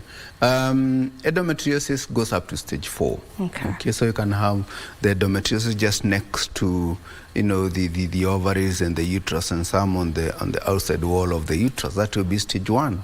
Then stage 2, you'll go next to the adnexa. Adnexa is the area surrounding the uterus and up to around the ovaries. Then stage 3, you'll go to the covering, the peritoneum, covering the area, the kind of covering of the abdomen. And then stage 4, we will go to distant organs, brain, heart, kidneys, liver. It can go intestines. It can go to all those organs. That's one way of of grading endometriosis. A second way is superficial, because endometriosis can just be on the surface of organs. The organs that you have mentioned, it can just be on the surface. The other one is DIE, deep infiltrating endometriosis. It can go deeper, like the way cancer goes deeper into the organs. And it can do that in the bladder. It can do that in the intestines. So that indeed, one of the operations you can do is to cut a part of that organ. And this brings to a point of treatment, just in case we don't get there. The treatment for endometriosis, surgical treatment, is a multidisciplinary, especially in the deep infiltrating endometriosis. And of course, the widespread endometriosis, because it has touched organs which are outside the gynecological region. For example, if there's deep infiltrating endometriosis in the bladder, you have to have a urologist, because you're going to cut a bit of the bladder where it's really invested by the endometriosis. You can do that as well on the intestines, because portion of those intestines are also done. Are also involved in the endometriosis. So that's the way you can grade the endometriosis. Yeah. So from the distant organs and to the extent that it has affected the individual organs. So stage 4 is where it has blown off from just the uterus. It's gone off to different far to other organs. Okay. We take a break right now, but when we come back, I would want for you to tell me how to prevent it from progressing, you know, from moving from stage 1 to stage 2. Is it possible to do that? We will get back to just to get to understand more about endometriosis. Don't you go too far. We take a short commercial break.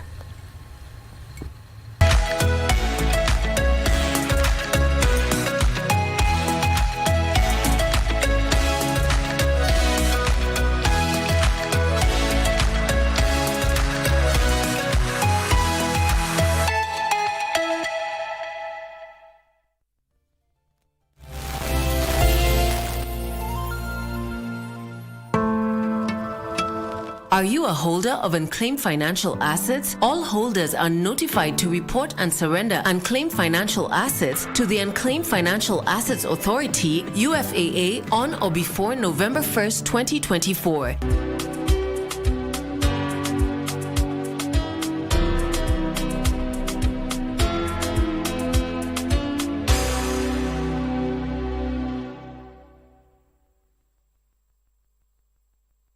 UFAA. Receive, safeguard, reunite.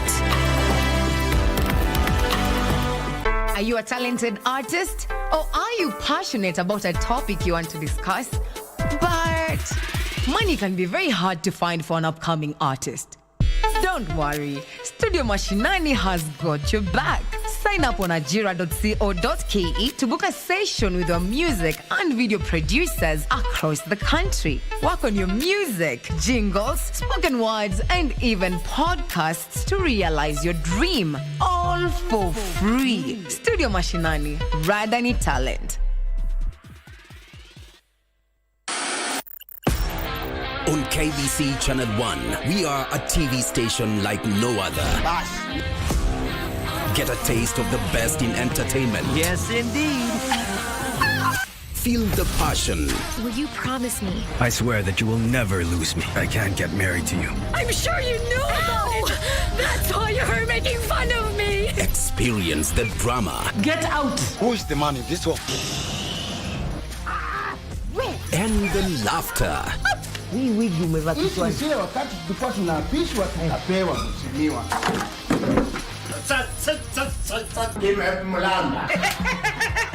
Move to the beat.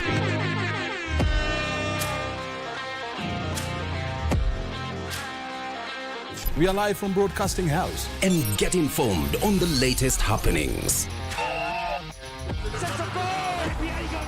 KBC Channel 1. Wow. Yeah! We are the full package. Oh, yes. And Kenya's watching. Thank you very much for joining us.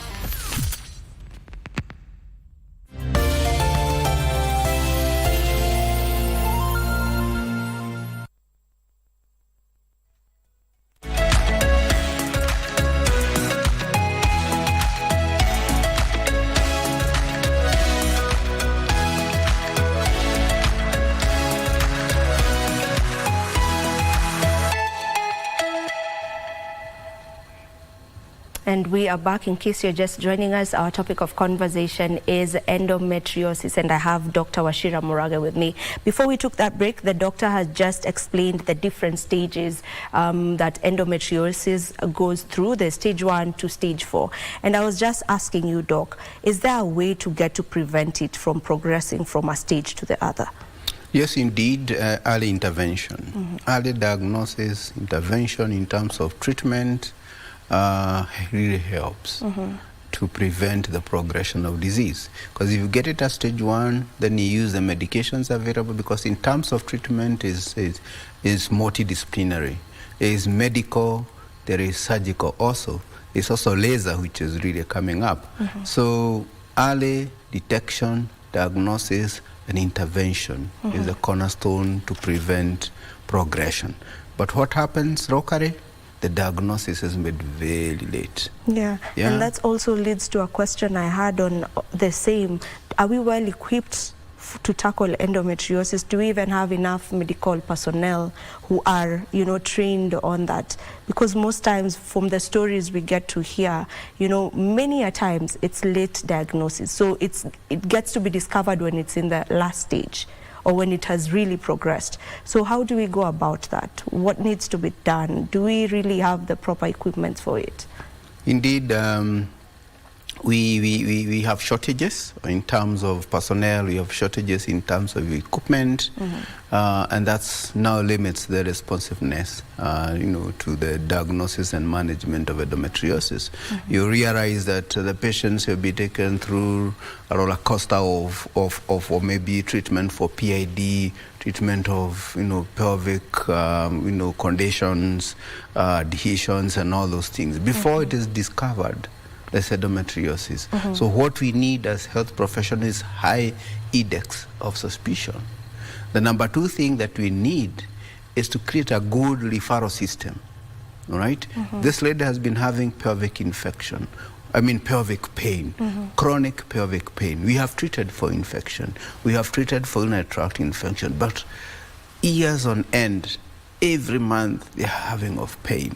This refer to a level where you have a gynecologist who can now think through endometriosis and try and institute the treatments, be it trial treatment for endometriosis to discover whether there's improvement of clinical symptoms, doing a person who can do a good ultrasound. These days, gynecologists are doing really good transvaginal, leave alone transabdominal. Transvaginal ultrasound through the vagina is a very key and can be able to detect quite a lot of endometriosis.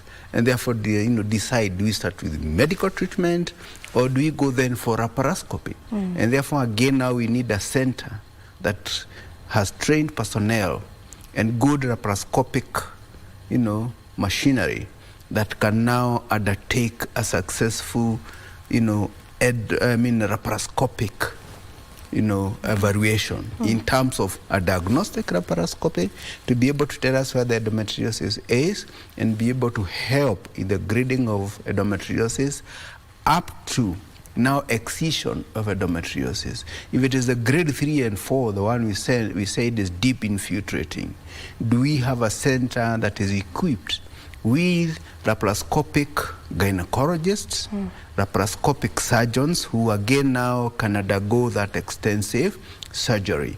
Before we even get to that, a center that can do a good MRI, magnetic resonance imaging test that can now help to diagnose and even tell us the stage of endometriosis. Is it deep infiltrating? Which area is it affecting? We might also need, and we are talking about the health resources that can help make a conclusive diagnosis of endometriosis. Do we have also surgeons who can do colonoscopy? They can check the colon and be able to say, can they do an OGD to the endoscopes right into and discover is there penetrating to the gastrointestinal system, and therefore now to really decide, and then you have a combined effort. Those particular kind of referral system in that order that we have described, it's quite not there locally. Yes. Unfortunately. Yeah. All right. Maybe what are the treatment options available? I know you've touched on laparoscopy, that's surgery. Yeah. Are there any other treatment options? Once we make a diagnosis of endometriosis, as we have repeated severally during the program, is that it's a multidisciplinary. So once you have made a diagnosis, you need to speak to the client about endometriosis and the longevity. We say it's a chronic disorder.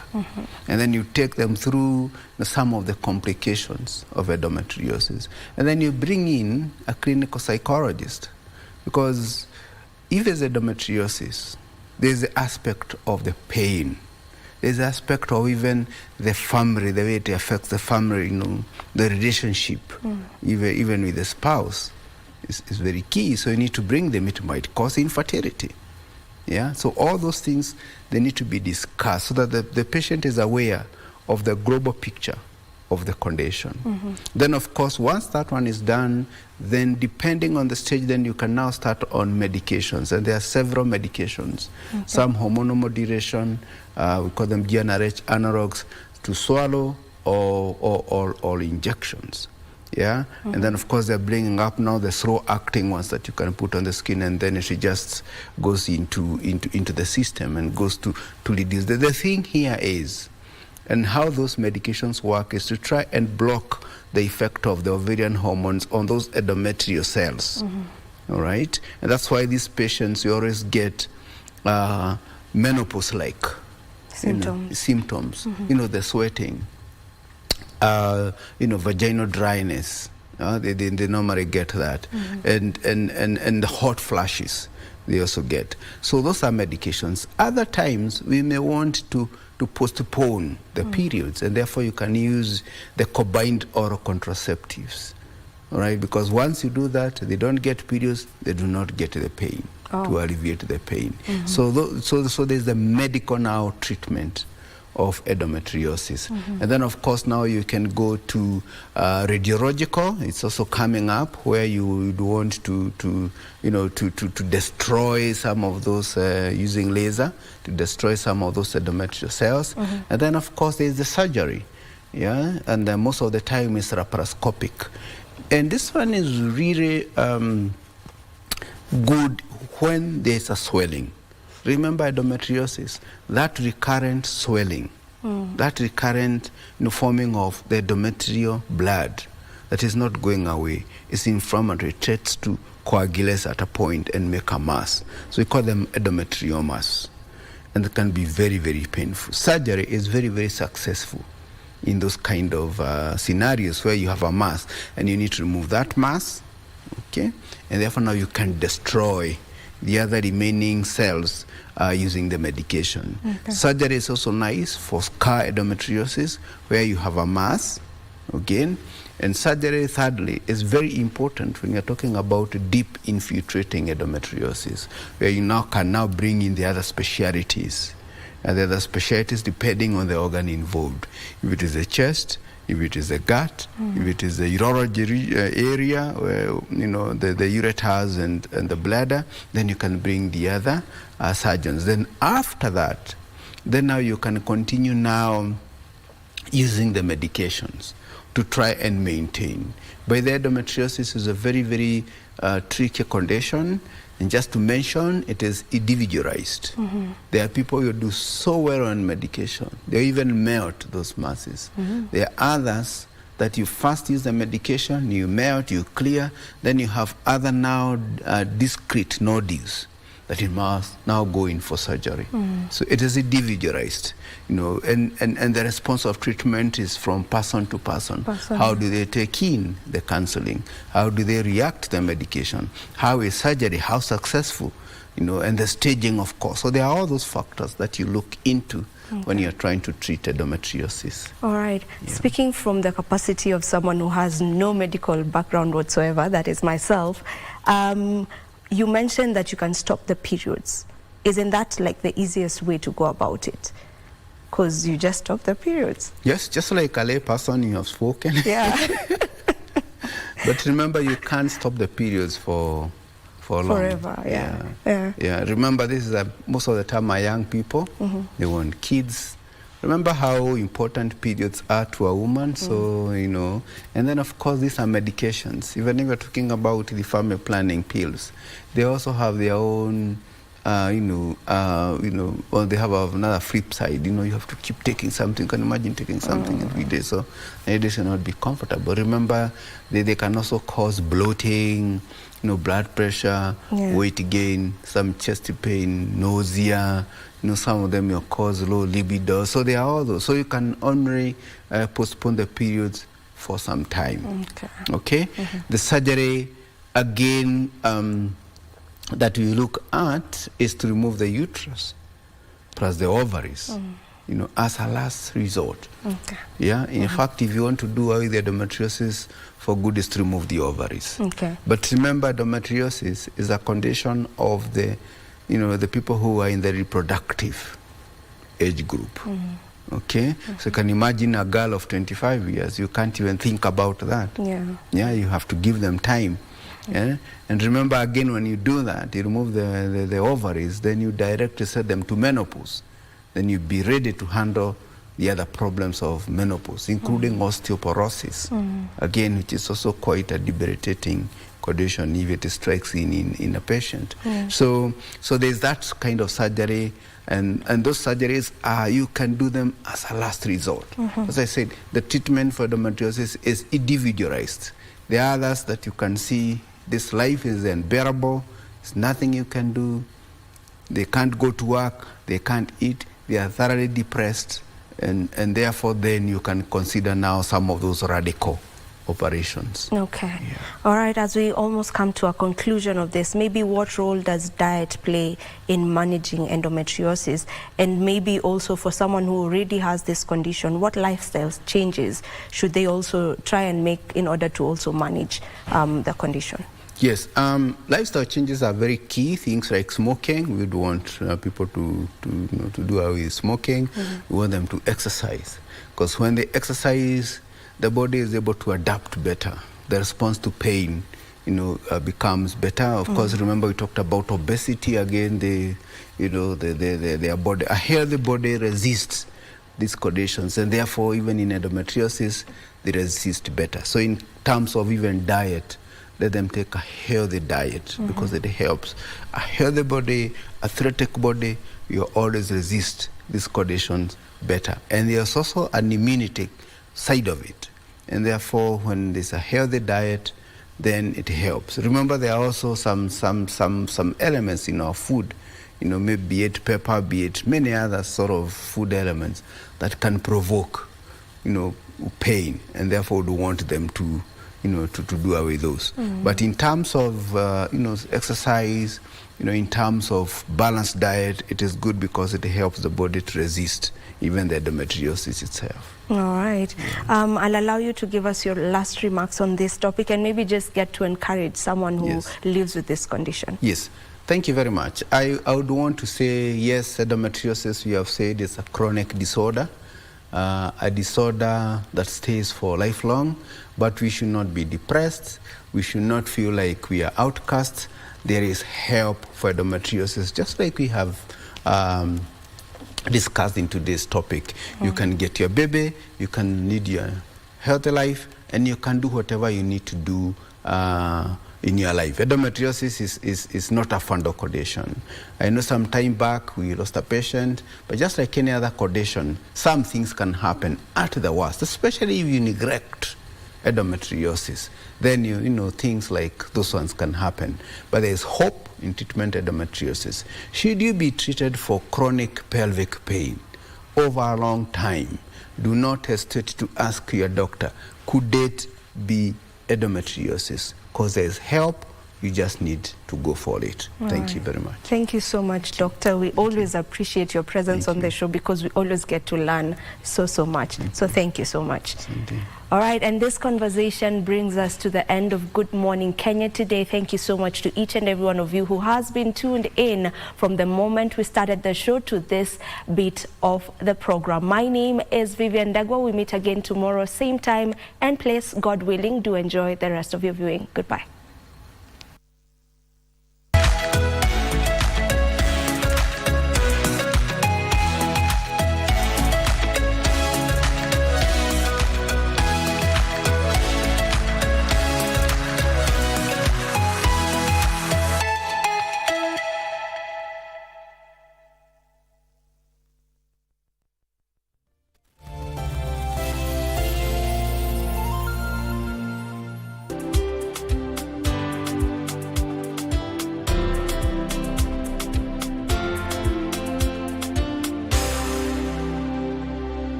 you for joining us on Healthy Living. Stay connected to Voice of America at voanews.com.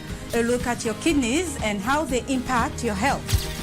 And an expert discusses chronic kidney disease and how to protect yourself. And Ivorian psychologist Noor Bakayoko shares some insights on bullying and what can be done. It's important to avoid major events or major health crises. How do you know if your cough is due to a serious condition? We'll have some answers. Stay well and strive to make every day a healthy day.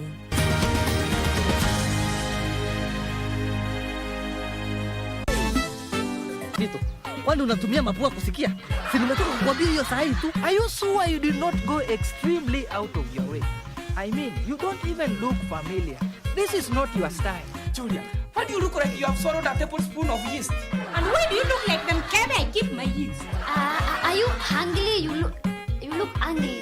You see that Mr. Free? He has been evading me the whole week and my stepfather is on my case. What is your biggest problem? My biggest problem is that Daira bank. She has broken my family into tiny pieces. That is your family's problem. I am asking about how you, father. What is your biggest problem? And Auntie Bella, where did you get all this money from? Mr. Free, I have my own ways.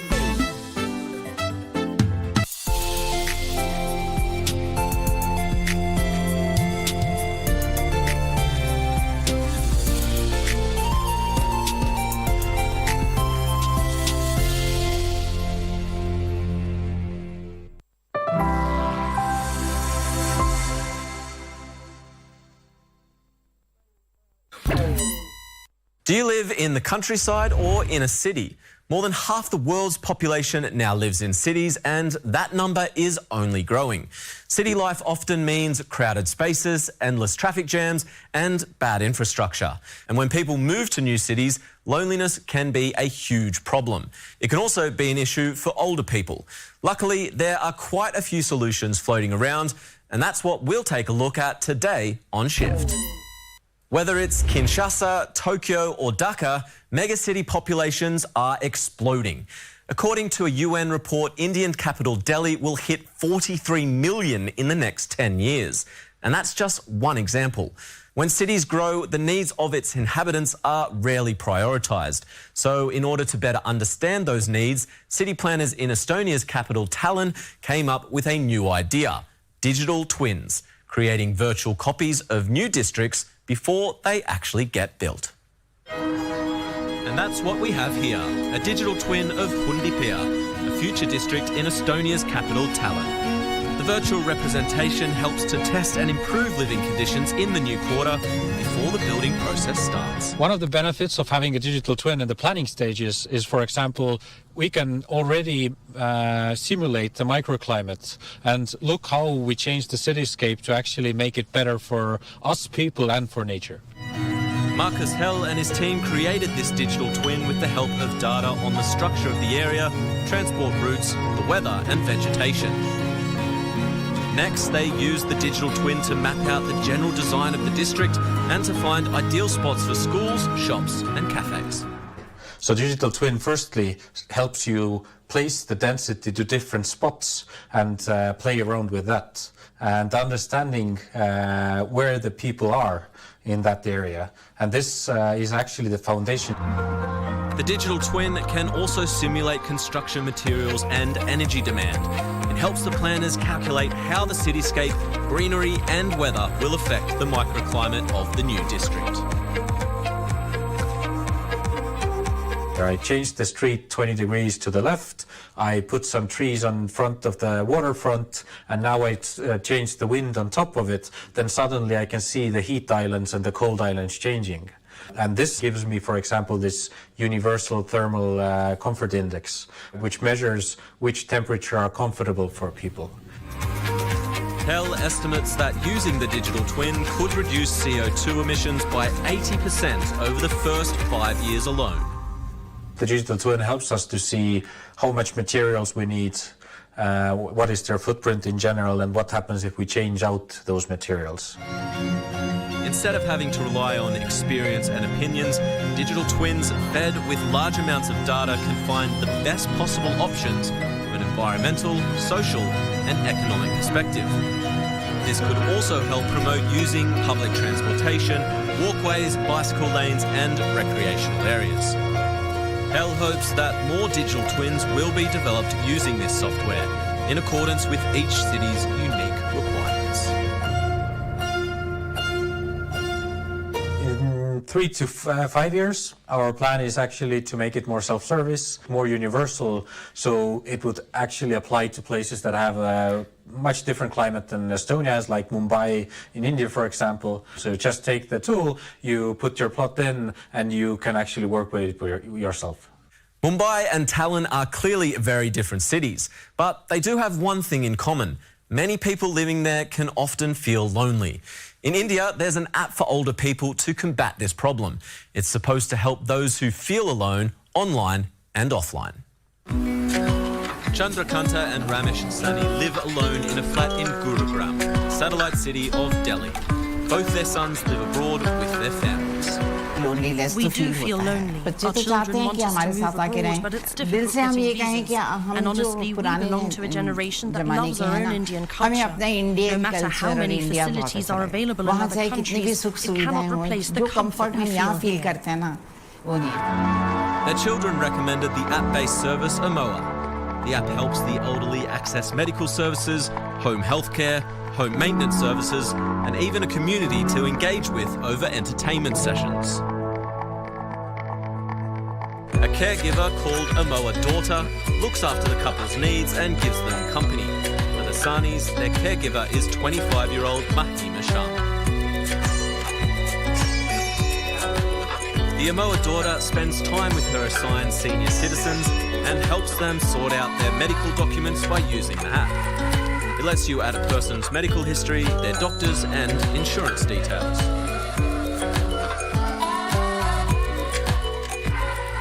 मेरे को बहुत सारे elders जो काफी aged है, ठीक है, उनके घर में अकेले हैं, बच्चे बाहर रहते हैं, अब उनके साथ एक एक चीज देखनी होती है, उनकी मेडिसिन देखनी होती है, मेडिसिन आनी है, डॉक्टर अपॉइंटमेंट्स होनी है, हम डेली उनको केयर करते हैं,